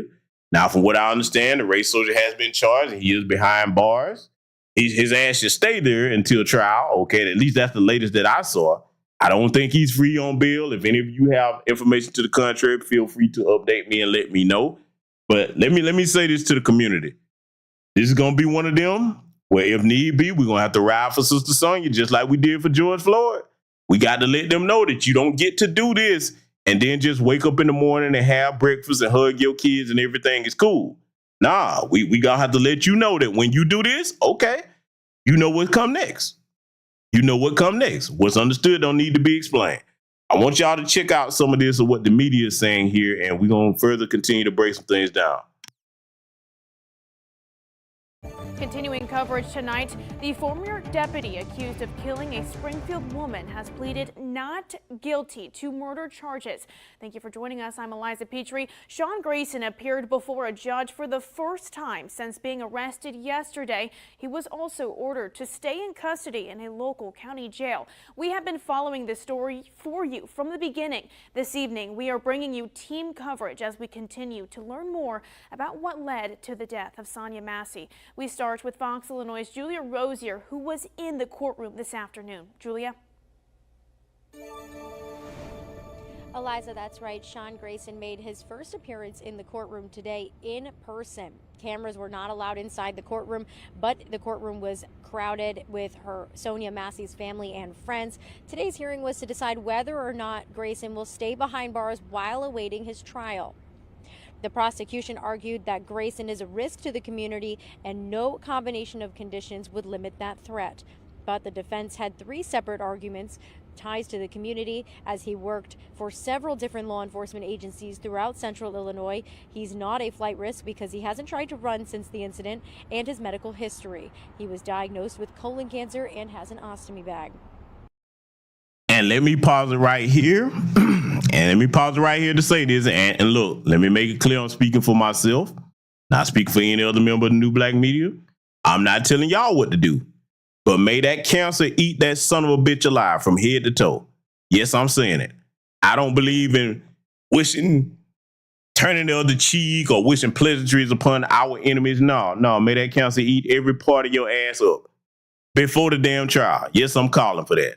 I believe in putting curses on my goddamn enemies. You right. You damn right I am. I'm not telling y'all what to do. I'm just letting it be known what my sentiment towards this fucking demonic coward is, okay? Cause see, they caught us still trying to put that out there to draw sympathy. No, you took the life of a sister in our community. That's our blood. That's our family. So I can't look at you and have no sympathy for you or anybody in your community like that. I can't. So I just want to make that clear where I stand with that. Family and friends of Sonia Massey were in the courtroom today. They even at times got very emotional.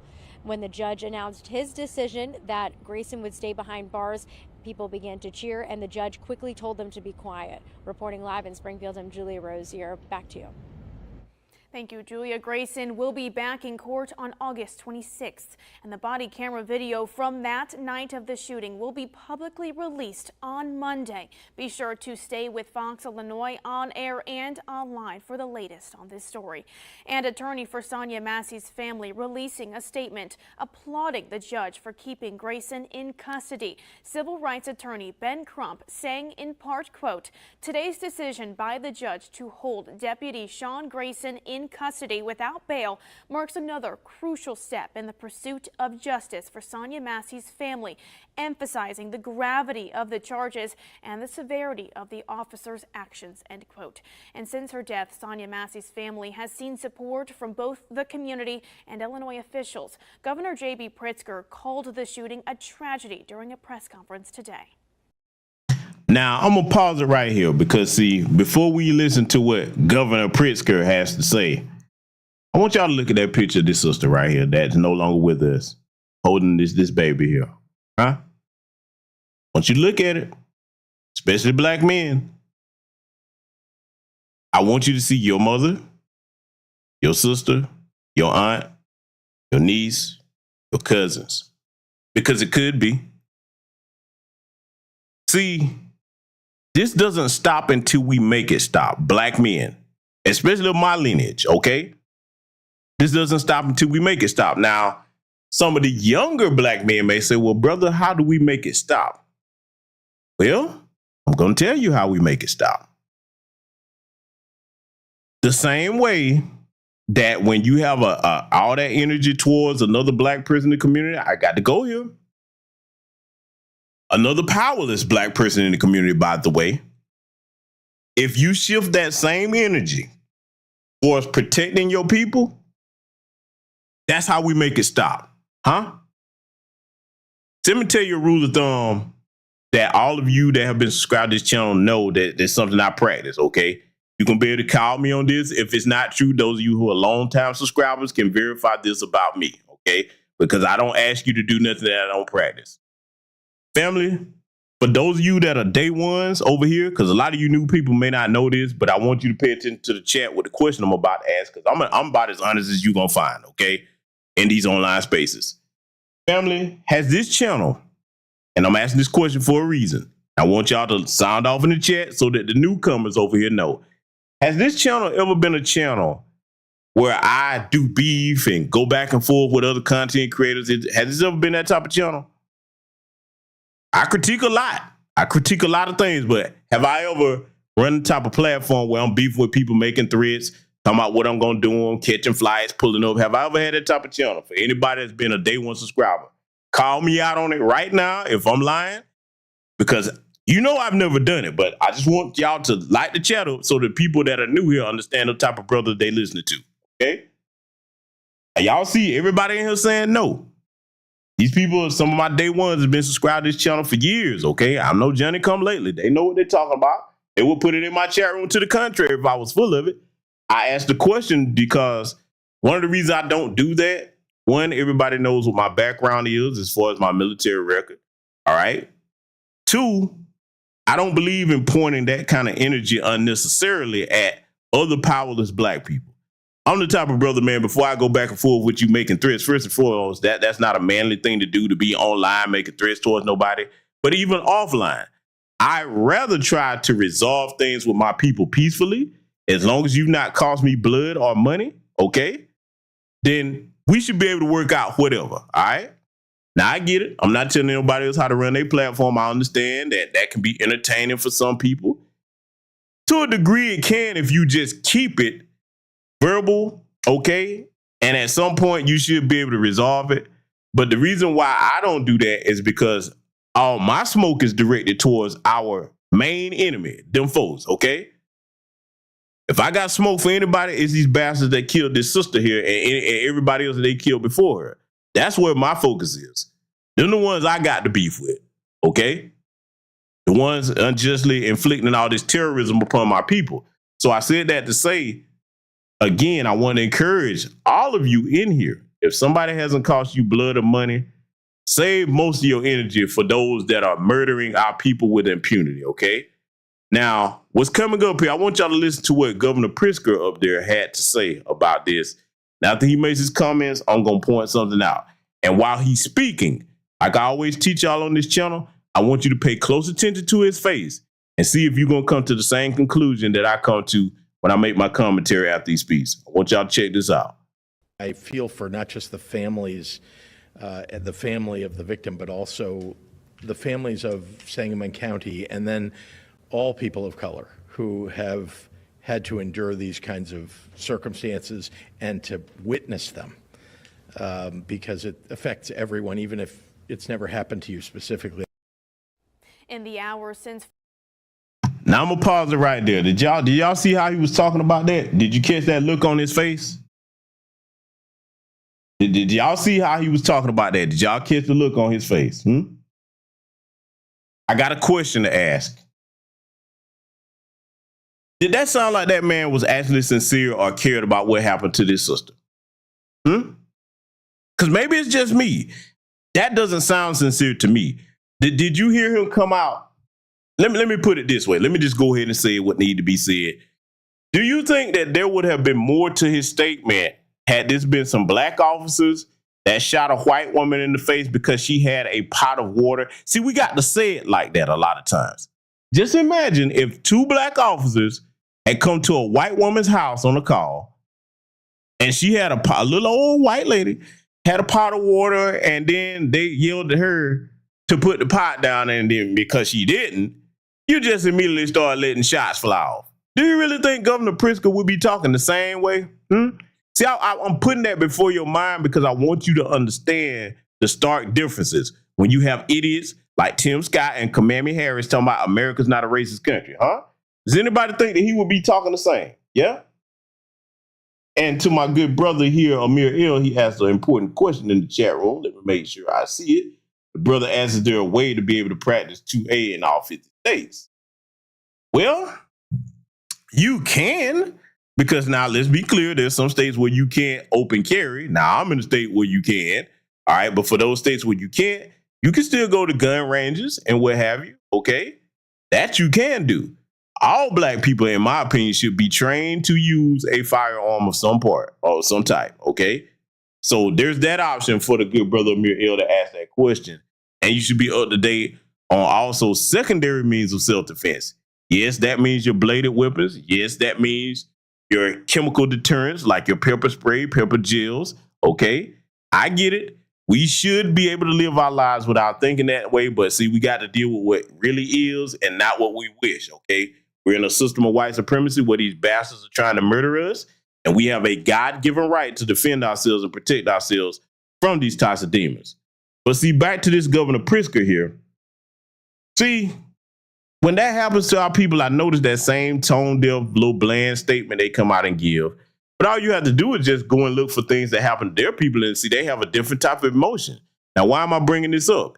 It goes to underscore the point that they don't see us as human at all. It's like, oh, well, that's just the niggers. It happens to them. They're used to it. Well, I'm here to tell you, damn it, no, we're not used to it. We're tired of that.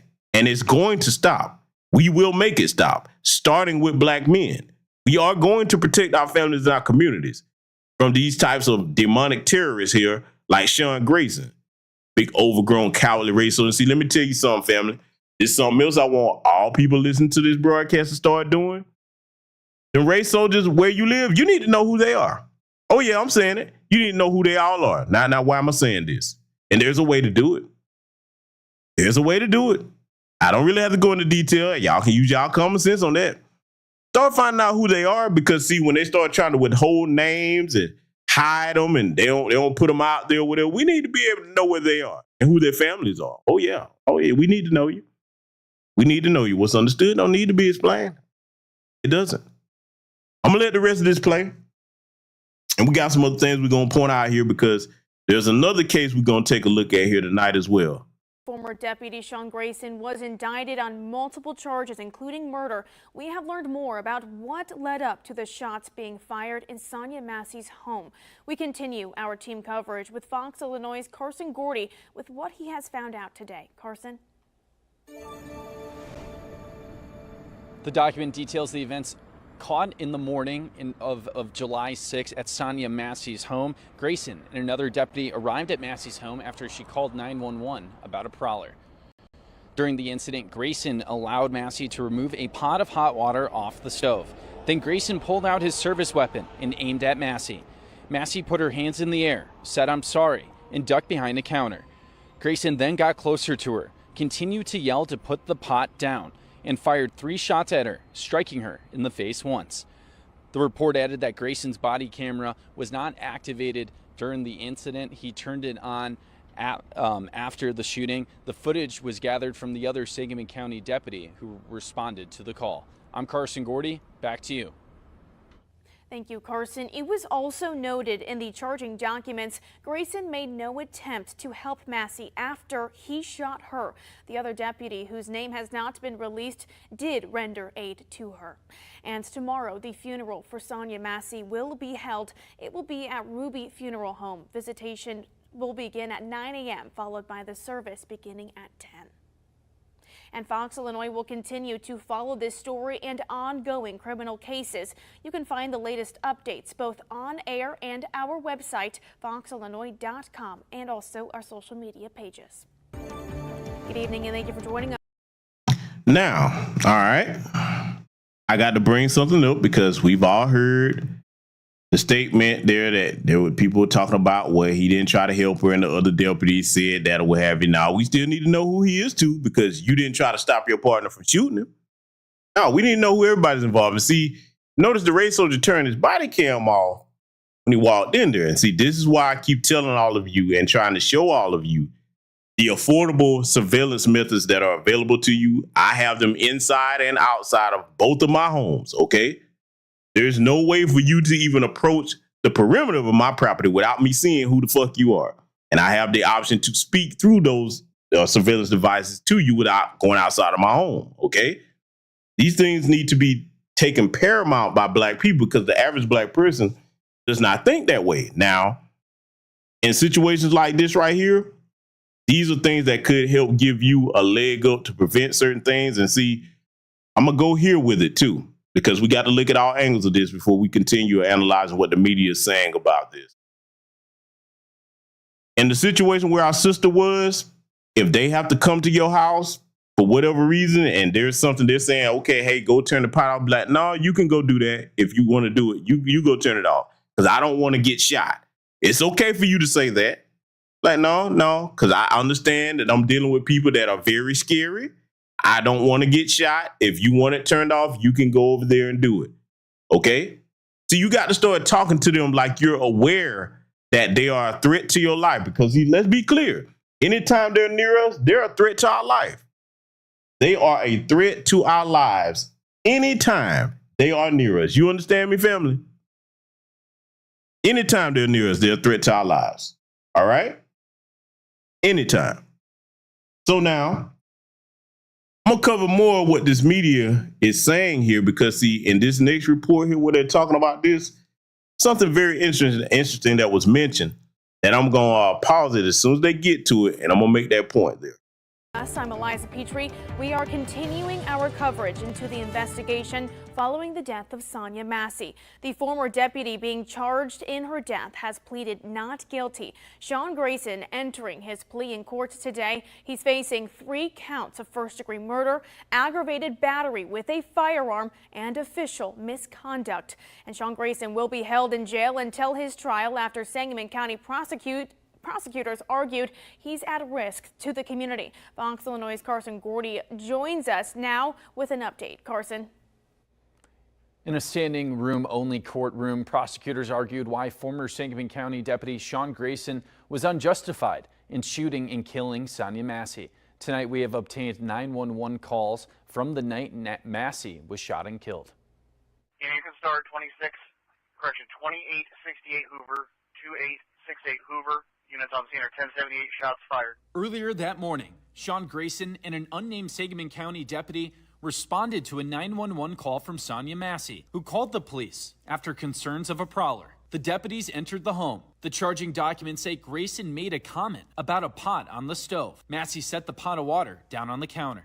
Documents say that despite distance and relative cover, Grayson pulled his handgun and threatened to shoot Massey in the face. She then put her hands in the air and said, "I'm sorry," while ducking for cover behind a counter. Grayson got closer and continued to yell at Massey to put the pot down. He then fired 3 shots, striking her once in the face.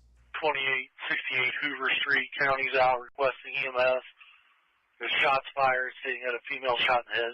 In court Thursday, a judge denied Grayson pretrial release after arguments that he's a danger to the community. Some people in the room erupted in applause. An Illinois State Police investigation says Grayson was not justified to use deadly force. Sangamon County prosecutors say Grayson instructed the other deputy to not provide medical aid to Massey. Grayson's lawyer argued that he is not a flight risk and that complications from colon cancer puts his safety at risk while in jail. He faces 5 criminal counts, including 3 counts of first-degree murder. He faces life in prison if convicted.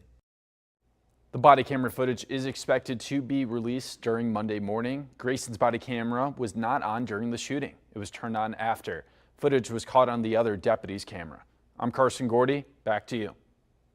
Thank you, Carson. Grayson is expected to be back in court on August 26th. And audio from the Sangamon County Dispatch states a contradiction from Sonia Massey's official cause of death. A criminal investigation states Massey was shot in the face by Sean Grayson. Here is audio after the shooting. Now, I want y'all to listen very closely to this audio they're about to play, because this shit is infuriating. But when these things happen, we must analyze them and get the lesson from them. And salute to my good brother, Herman Lee Holmes, for the cash out. Thank you very much, my brother. I appreciate you. Family, I want y'all to listen to this audio, right? Because, see, again, when these idiots and these Sambos try to come at those of us that do this type of content to try to make our community aware of these types of things and talking about ain't no white supremacy and that was a long time ago. This is what I want you to remind him of, okay? I'm going to play this audio without interruption, then I'm going to give my commentary on what's going to be said here. Just confirm self-inflicted. 2 on off. Copy County's update. I didn't. Self-inflicted. Okay, thank you. We asked Sangamon County if they knew who contacted dispatch and told them the gunshots were self-inflicted. An official tells. Did you hear that shit, family? Did you hear it? Someone, and I think it was him, because that sounded like his voice, or his partner, called them and said that the wounds were self-inflicted.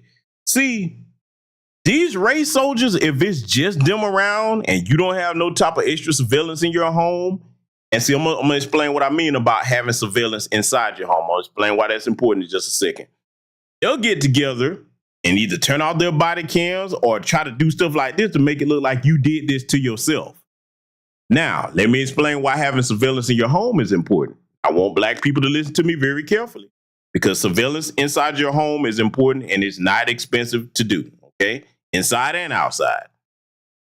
If you get that, you need to let your family know where those cameras are and have them, take the time to have them placed where they're not obvious, so that if you're dealing with these race soldiers before they get to your home and they got to come in, you turn your surveillance on.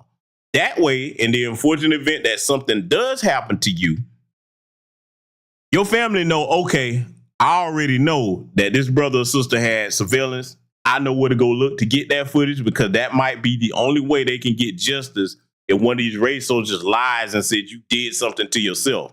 There's been times where I've shown you on this channel where race soldiers have shown up to black folks' houses, and thank goodness they had surveillance under their garage. They try to drop and plant drugs on their property and then try to charge them like they had something. Y'all remember that story I did years ago where I was showing y'all that? So see, again, these things are not things that are often encouraged. But when you over here, I'm gonna tell you to do no less than what I do with my homes, okay? That surveillance is very important. I get it. We like to have nice things. I get it. We like to enjoy ourselves, but you must start thinking about how to secure your home. Not just with the surveillance, but with other brothers and sisters that are sane and like-minded on how you protect each other, okay? That's something that we really need to get back to as a people. That's one of the things that I regret about the advancement of modern day society, because see, now we're living in a society where everybody's plugged into the technology, and it has dampened our social strengths and connections to one another, okay? We got to get back to that where we're looking out for each other. You see something funny going on in the neighborhood or whatever, just like when the white folks, if you go through their neighborhood, you better believe that if you're a nigger, oh man, before you get to the end of that street, everyone in white people know, hey, it's a nigger in the neighborhood. Keep an eye on him or her, okay? We got to be like that about our community. And see, let me go ahead and say this too. You heard that despicable lying demon, whoever it was on that call, talking about self-inflicted as if she shot herself, okay? This is why when I see them videos where you got them goofy hood rats up there twerking on cops and dancing on them and all of that, this is why I have such a vitriolic reaction to that. Because see, they thinking that, okay, if I show you that I'm homeless and I toot my stupid ass up in the air, I'm going to be safe. Nope, you're not. You'll be next. You putting yourself in more danger, because see, this is why we go so hard in the paint on the sexy reds. That degenerate image, that's how they see all of you. No matter whether you say sexy red doesn't represent you or not, it doesn't to you. To their people, it does. You understand? That's why she's not harmless. And thank God, salute to the sisters that are not showing up to go to her concerts because they had to cancel that shit. And see, mark my words, like I just said, when we don't support them people, even for the ones that go to these concerts and most of them folks, when they see black people not rocking with them, they don't support them no more. Guess what that means? Now the record label got to drop you because they can't make money off you. You, black man and woman in my chat room, no matter your lineage, you have more power than you think. You understand? See, the protection of our community, we need all hands on deck. And there's multiple ways to get that done, all right? Yes, we need our economics together. That's one piece of the puzzle, but it's not the only piece of the puzzle. We got to rally behind our culture, and there's certain things we got to say is unacceptable, and we have to take responsibility for protecting ourselves. We can't look to other people to do it, and we have the ability to do it. You understand, family? Everybody in this chat room, listen to me. You have the ability to make the changes necessary where you can prevent these things from happening, okay? So that's the part I wanted y'all to catch about that. They were going to sit there and try to say that this woman shot herself in the face after she called people for help. I've even seen claims out there where they claimed this sister talking about she was schizophrenic or had a mental illness or whatever. Now, I have yet to even confirm any of that, but the white supremacists, they going to tell lies. That's what they do, okay? But I just want to make sure y'all caught that part in case you didn't hear it. Oh, it was self-inflicted. Boy, see, I'm telling you, when their time comes, they will have earned every bit of the punishment that the Most High is going to hand down upon them, because you got to be evil to even do that. You wouldn't even see black people trying to do anything like this. We wouldn't even the black police officers, one, they know they can't get away with that, but our mind don't work that way. You would never see two black police officers go into a white lady's home and then threaten to shoot her because she's got a pot of boiling water. Our minds don't operate that way. We are not the same as these people, family, okay? We're not. I'm gonna let this continue, and then we're gonna get into the other case here that we're gonna examine. Fox, Illinois, he was not aware of the audio or who would have made that claim. And civil rights attorney Ben Crump, who is representing Massey's family, will be at the funeral tomorrow. He released a statement today saying, in part, quote, "Today's decision by the judge to hold Deputy Sean Grayson in custody without bail marks another crucial step in the pursuit of justice for Sonia Massey's family, emphasizing the gravity of the charges and the severity of the officer's actions," end quote. And tomorrow, the funeral for Sonia Massey will be held. It will be at Ruby Funeral Home. Visitation will begin at 9:30, followed by the service beginning at 10. And we're also learning new details about Sonya Massey. She was born in 1988 in San Diego, California. She attended church at 2nd Timothy Baptist Church. According to her obituary, she was a devoted mother. She loved to do hair and spend time with her family. She retired at J&J Gaming. And Governor Pritzker also responding to Sonya Massey's death. First of all, this is a devastating occurrence and tragedy. And I mean this when I became aware of it and the circumstances of it. Okay, Governor Pritzker, if it's such a devastating travesty of justice and all this stuff that you're saying, why don't I hear you calling for an investigation of that entire police department? See, when these politicians come around asking us for things, this is what we got to start hitting them with. Be like, hey, listen, don't ask me for no vote until we have a conversation about what just happened to this sister Sonya Massey and what has happened to so many black people prior. What are you doing allowing people on your force that have white supremacist tattoos, Governor Pritzker? What you going to do about that? What are you going to do about when these race soldiers, because I'm going to call them what they are, have these multiple infractions? What you going to do about signing into law that, hey, we're going to permanently revoke your peace officer license, okay? Your post certification? What are you going to do about that? And see, look at his face. I paused it right here for a reason. When something happens to a white person, he don't talk like that. Oh no. He get to talk about what he gonna do. He don't get to just rolling out, going through the motions and just making generic statements. No, they get to talk about what's gonna be done about something. Huh? See, I'm putting this on your mind because see, the average black person that's running around talking about Kamala, they won't even talk to Kamala about this. Now I've heard they said something about she talking about she gonna open up an investigation. No. We need to hear you come out with outrage. See, look, let me ask a question because maybe something happened since this broadcast started that I didn't see. Family, let me ask you a question.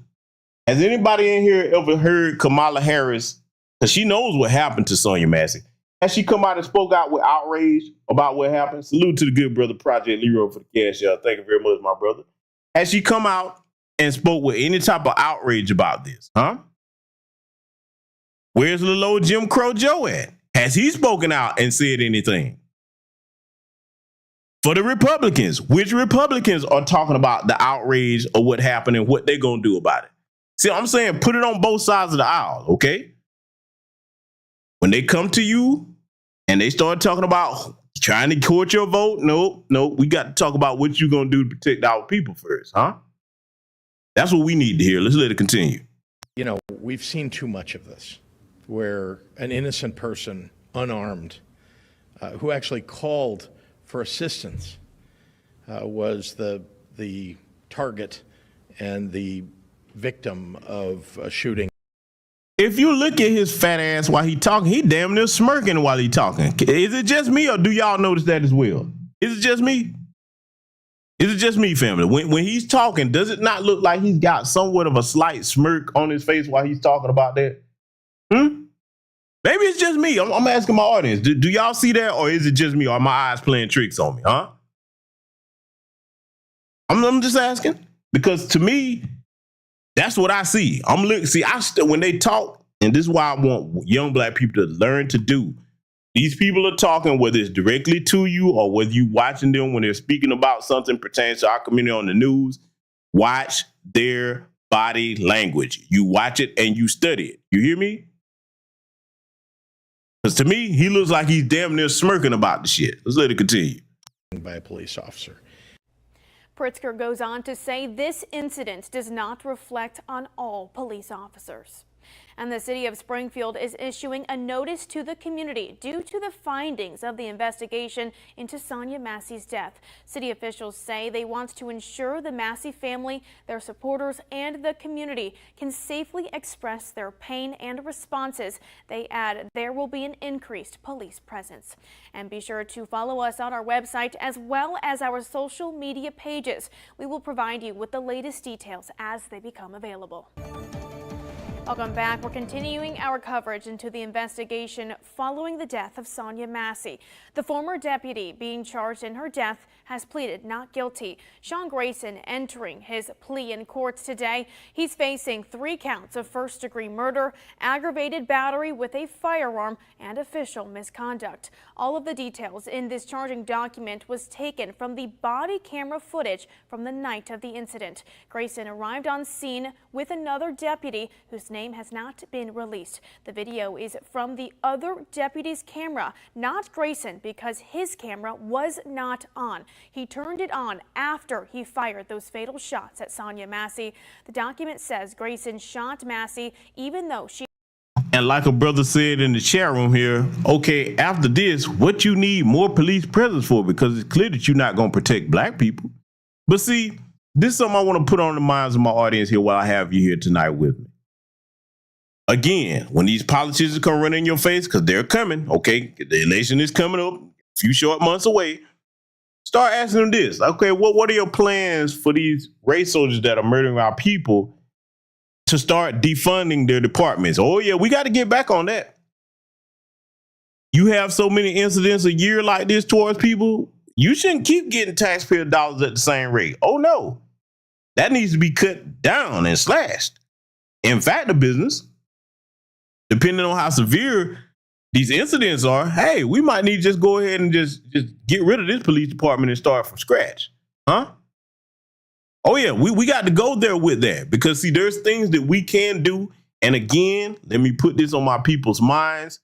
All of those celebrity donors that are responsible for Kamala Harris setting this fundraising record, because, again, you know damn well, use your common sense. The average black person didn't give her no $81 million. Most people are just trying to make sure they take care of their households. You got to make sure that if they're going to go run their ass to that Democratic National Convention and be stomping for Kamala Harris, okay, bitch or bastards, okay, whichever one, because when I use the term bitch in that case, it applies to both genders, all right?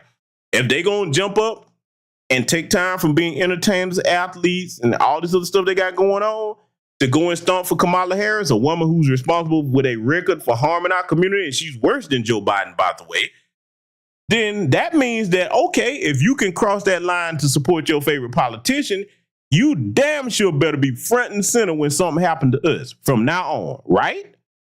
Huh? That's where we're going to have to take this type of energy. You understand? We can't let them get away with that. Oh, I'm just a ball player. Okay, if you doing that, if that's what you are, you just a musician, a ball player, or whatever you are, then you shouldn't be getting involved in politics at all then. Because if you can do that, you can damn sure speak for the community. Let's let it continue. had her hands in the air apologizing to the deputies. According to an expert in the field of use of force, Grayson was not justified in his use of deadly force. And the body camera video from the night of that shooting will be publicly released on Monday. Be sure to stay with Fox Illinois on air and online for the latest on this story. And we now have new details about Grayson's work history. Since beginning his law enforcement career in 2020, he has worked at 6 different departments. He started out with Pawnee Police, then moved. Remember what I told y'all about that post certification? This is why he was able to bounce from department to department. Whether he was fired or not, as long as he's got that peace officer standards and training certification, which is what all law enforcement has, as long as you got that, you're good. Getting fired don't mean nothing. You got a certification, you can just go somewhere else. Want y'all listen to what they're about to say about his work history and his record here. Moved to Kincaid, followed by Verdon and Auburn police departments. He started working at Logan County Sheriff's Department in May of 2022. He was hired by Sangamon County 1 year later. And the governor responding to Sonya Massie's death during an event today. But I just, the tragedy of this is heartbreaking. And I feel for not just the families, the family of the victim, but also the families of Sangamon County, and then all people of color who have. See, and this is something else we're gonna have to shut down too, because see, if this fat son of a bitch really felt like that, what you talking about people of color for? Sonya Massey was a black woman. Who's people of color? They're not shooting people of color like that. I don't hear about them doing this to Asians, East Indians, Arabs. Them shit don't hear about them doing it to white people. Huh? Who the fuck is people of color? See, we're gonna have to get stomped down about that when because that is so disrespectful. Sonya Massey was a black woman. Now, Pritzker, reason why I'm calling your fat ass out on your bullshit is, why don't I hear you, if you think about it, family, let me go here. If he really meant everything that he just said, why don't we hear him saying this will not be tolerated in the state of Illinois? You will not be killing our tax-paying citizens that call for help in their homes this way. See, doesn't that sound more like somebody that's actually concerned about what happened if you think that it's an injustice versus just going through the motions? Which one do you think, huh? Let this continue. Had to endure these kinds of circumstances and to witness them because it affects everyone. He also says that he believes that the state's attorney in Sangamon County acted appropriately. And Illinois Senator Dick Durbin releasing a statement on Sonya Massie's death, saying in part, quote, "Our law enforcement officers are called on to protect and serve their communities with honor and courage. But any who fail to follow the high standards they have sworn to uphold must be held accountable." The Illinois State Police conducted a thorough investigation of Sonya's tragic death, and the Sangamon County State's attorney brought the necessary changes in a timely way, end quote. And tomorrow, the funeral for Sonya Massey will be held. It will be at Ruby Funeral Home. Visitation will begin at 9 a.m., followed by the service beginning at 10. And be sure to follow us on our website as well as our social media pages. We will provide you with the latest updates as they become available. Don't miss a video. Subscribe to our YouTube channel today for more Central Illinois news.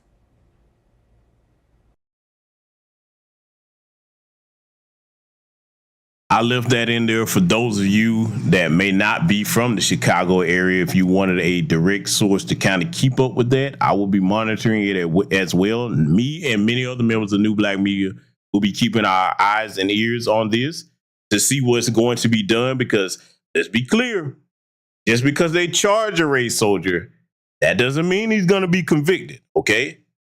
Good he got the charges on him. It's good he's locked up now. But we got to make sure there's a conviction also. And then going forward here, because I'm going to definitely do my part, we got to make sure that we get serious about them permanently revoking these race soldiers post-certification. That's got to go if they're going to be out here terrorizing the community. Yes, we should be able to call the police and have them do their job without them shooting and harming us, just like anybody else. But we don't live in that society today. So again, we're going to have to take it upon ourselves to make sure that we are the police in our community and making sure that our people are safe, okay? And we can do that. We can do it. I know we can because we're a people that no matter what we decide to do, good, bad, right, or wrong, we get it done. That's what I know about our people, right? Big overgrown demon sitting up here, man. He came there. If you just really look at his posture towards her, you could tell he meant to harm her then. To see, I don't know what type of relationship the sister Sonya had with her neighbors or her, immediate family. I just wish she would have had, see, look, let me tell you something right now. And I'm pretty sure that most of the men in here can relate to this. Right now, if I was to get a call from one of my female relatives about something going on at the crib, we gonna handle that.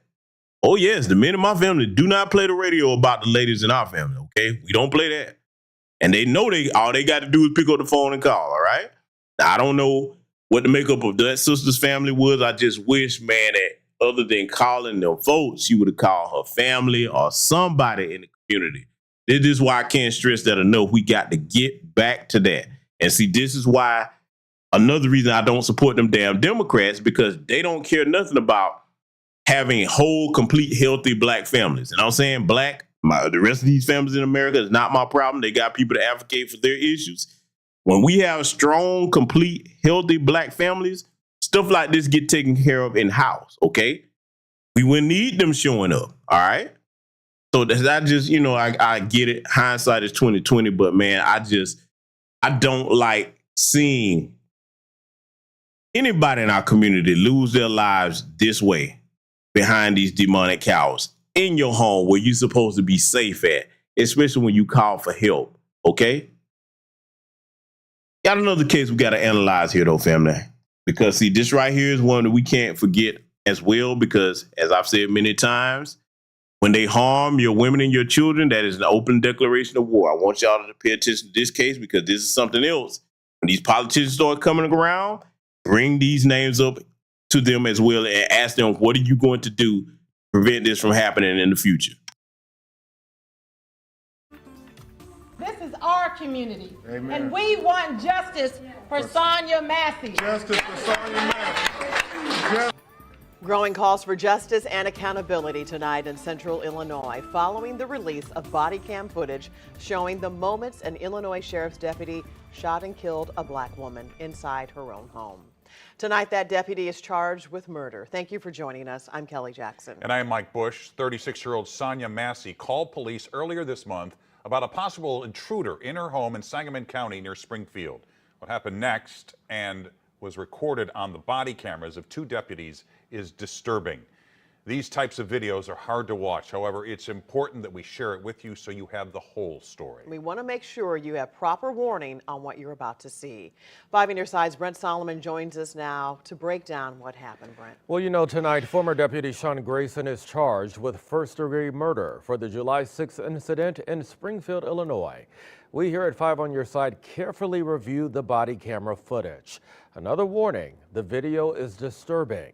We are showing it out of transparency and accountability, and so that if you choose to watch it, you can understand what happened. The Sangamon County Sheriff's Office releasing this 34-minute video Monday. It begins with an officer searching around Sonya Massey's home. He checks a storage shed in her backyard. Officers eventually get to her front door. They have to knock a few times before she answers. They wait a few minutes and then call Massey to let her know they're there. Now, see, I'm going to pause it right here because, see, this is a problem that I have with this right here, all right? When the dispatch goes and lets the officers know to respond to whatever call they've gotten, it should be mandatory for them to be in contact with you. Hey, we're on the way, 10 minutes away, 5 minutes away. Hey, we're already here, Miss Massey. Okay. Why you got to wait and then be prowling around our house? Let the woman know you're there. See, but what I'm saying though, that's too much like right in a world where you actually work with the community instead of to terrorize the community. If the woman called you talking about an intruder on her property, why wouldn't you want to communicate with her in advance? I'm just saying. Let it continue. Sheriff's office. They wait a little longer. You come in the door or not? Listen to that. You come in the door or not? See, that go to show you they don't have no empathy for our people, because think about it. And we can tell by just looking at the sister's home, she didn't have any type of surveillance like I've shown you all. For example, like the cameras that you can screw in to like your porch lights that actually function as a light and a audio and visual system so you can see what's going on from inside your home. She probably didn't know if that was really the police or somebody pretending to be police, because that happens as well. You come in the door or not? I bet you damn well he don't talk to no white people like that. All right, hurry up. Then she comes Listen there. All right, hurry up. out. Why would it hurt you? You called us. She tells them she needs help after she heard someone outside. They tell her they checked the premises and didn't see anything. Okay. I love y'all. Thank y'all. All right. Deputies follow her inside the home. They ask for her ID, but it takes a while for her to find it. She walks to the kitchen and eventually picks up a pot. That's when things escalate. Away from your hot steaming water. Away from my hot steaming water? Yeah. Oh, I would rebuke you in the name of Jesus. I rebuke you in the name of Jesus. You better I swear to God, I'll straight Okay.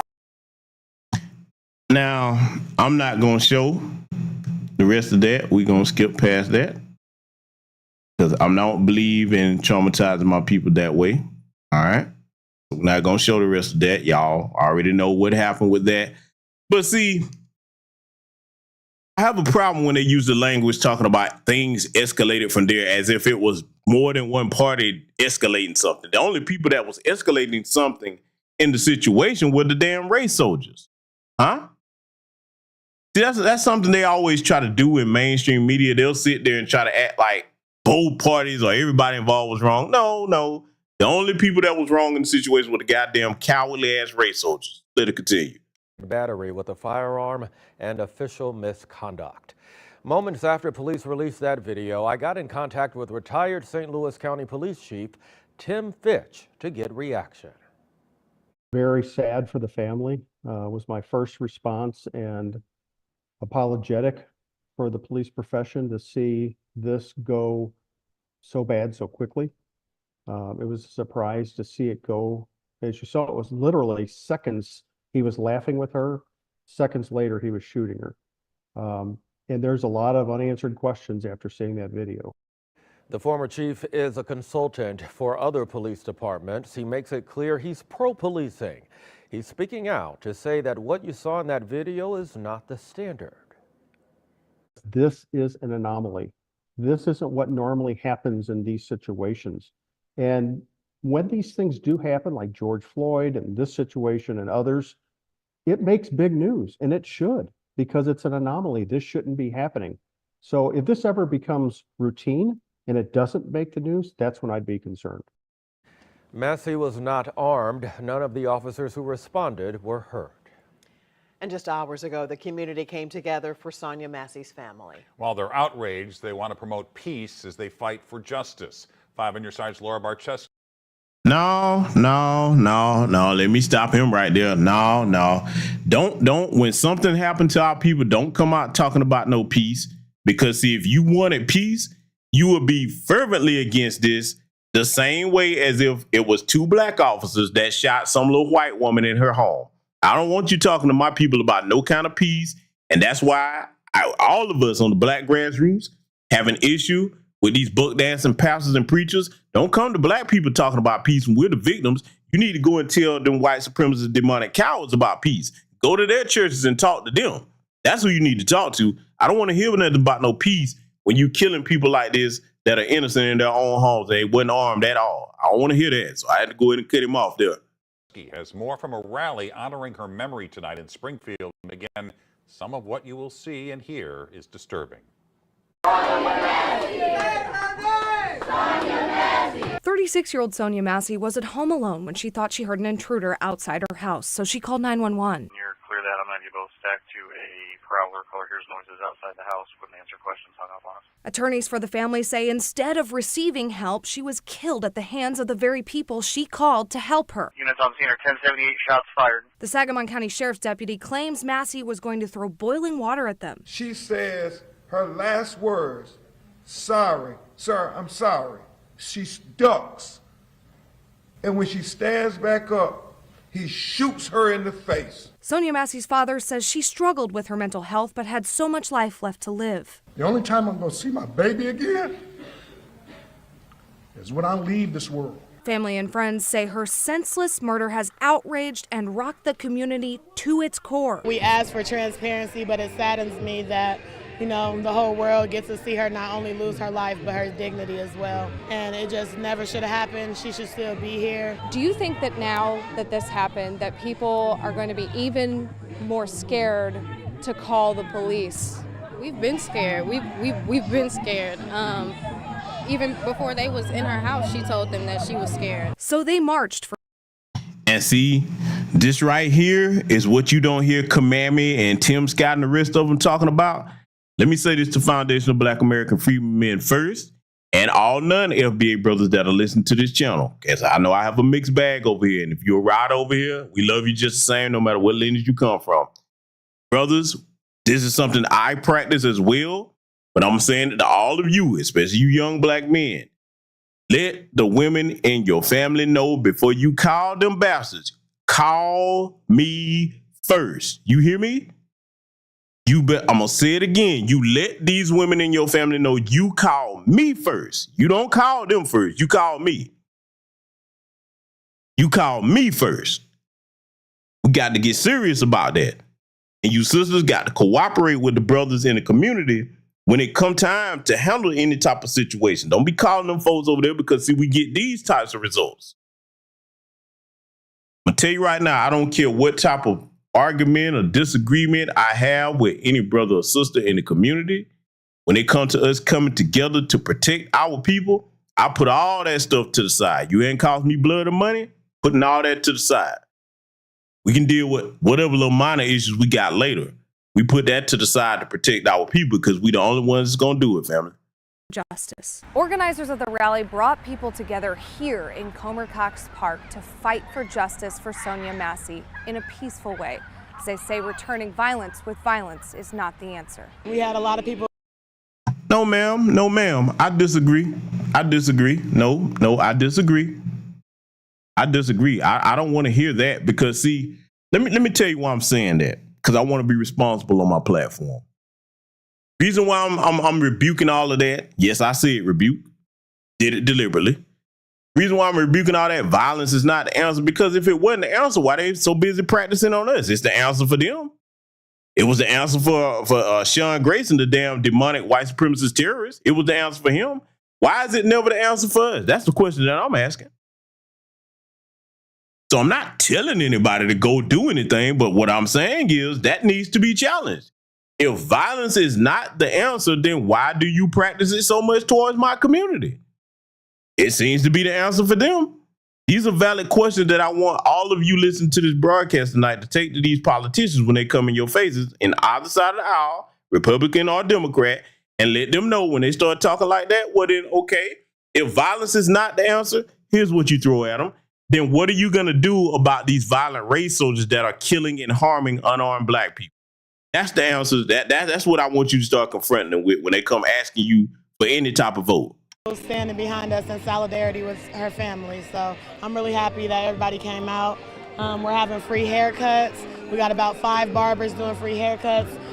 We have 2 face painters and free food for the community. Advocates even started a petition calling on officials to investigate the sheriff and his entire office. We have to find out why we have such a man in office that cares nothing about these smaller communities, because these lives do matter. Reporting in Springfield, Laura Barczewski, 5 on your side.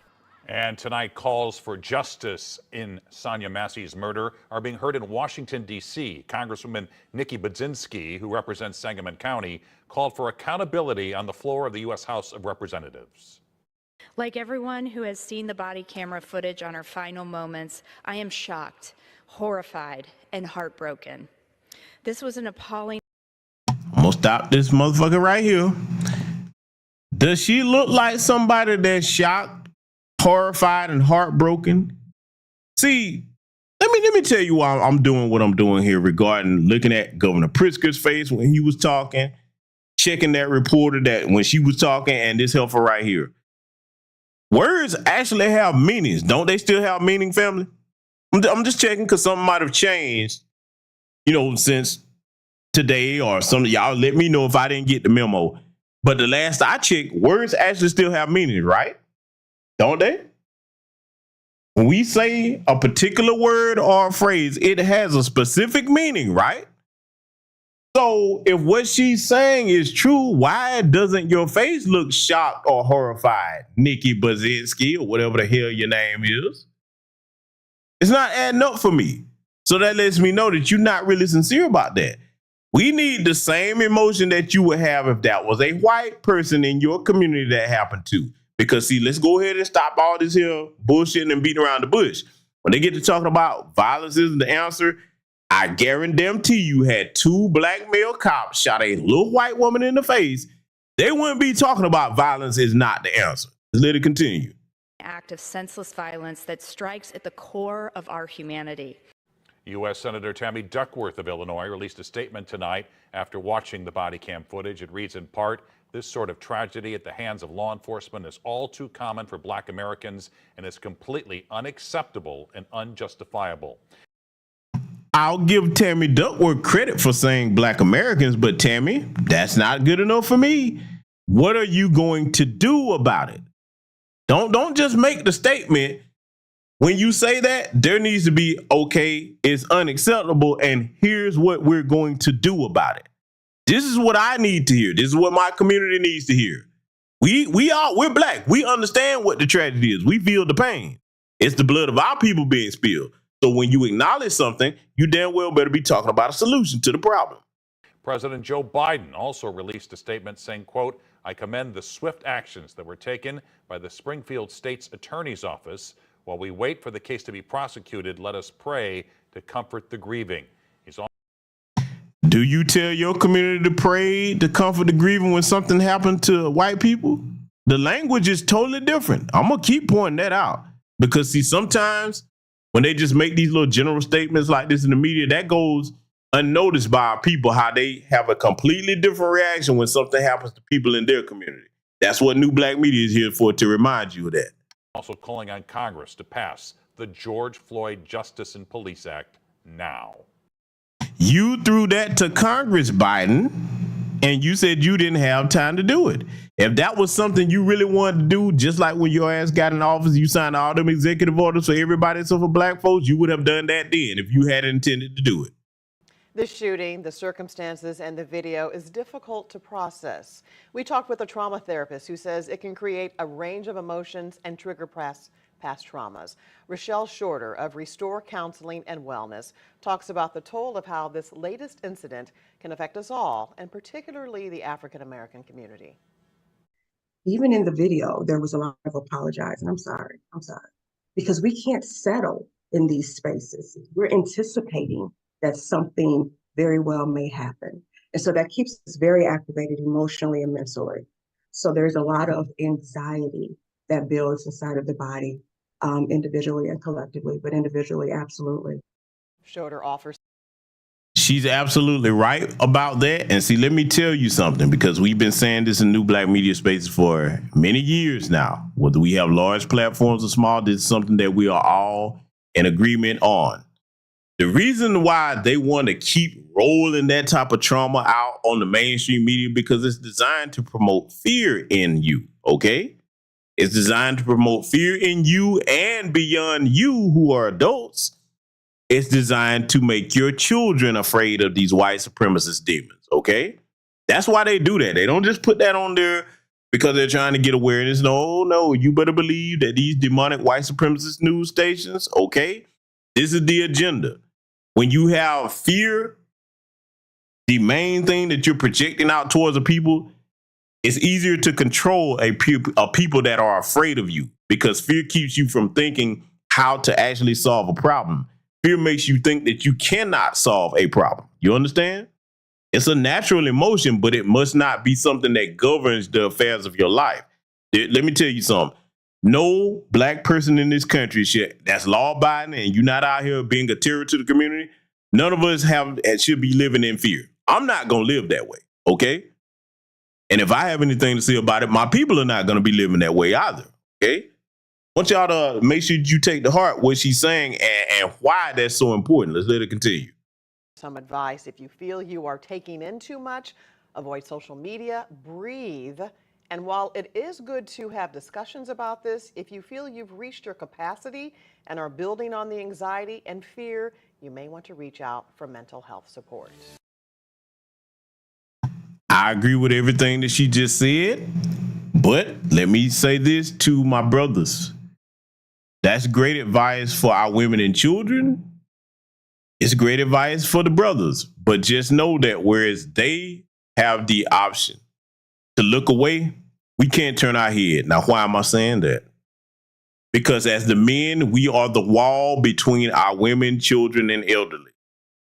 We can take our breaks because we're human too, to get our minds together, but know that it starts with us solving the problem. Okay, policing our own communities, making sure that if anybody needs help in the community, there's brothers there to make sure they get the help that they need without having to call these damn race soldiers, okay? So see, that's the responsibility of the men. And I'm saying this, I hope no women take offense to what I'm saying, but in times of crisis, when there's danger, the men can't go run and hide with the women. We can't do that, okay? That's no slight or disrespect to the women. What I'm saying is traditional, actual, healthy masculinity is us standing out front, neutralizing the threat. That's what traditional, healthy masculinity does. When a man has a family, it is your responsibility to protect and keep your family safe. Not them folks, not the government, nobody. It starts with us, okay? That's the responsibility that we have.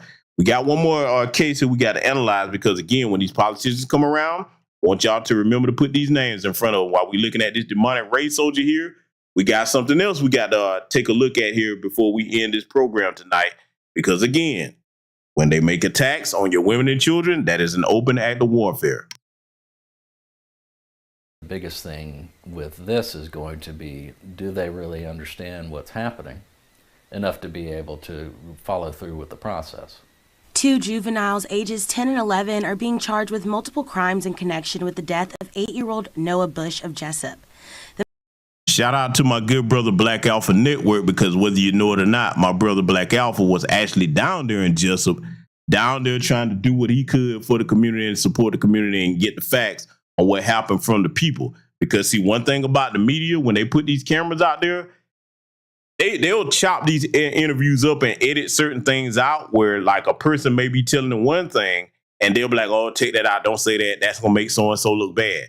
When those of us in black media go down to these places and talk to these people, we not editing nothing out. What the people say, that's what we're going to bring to you.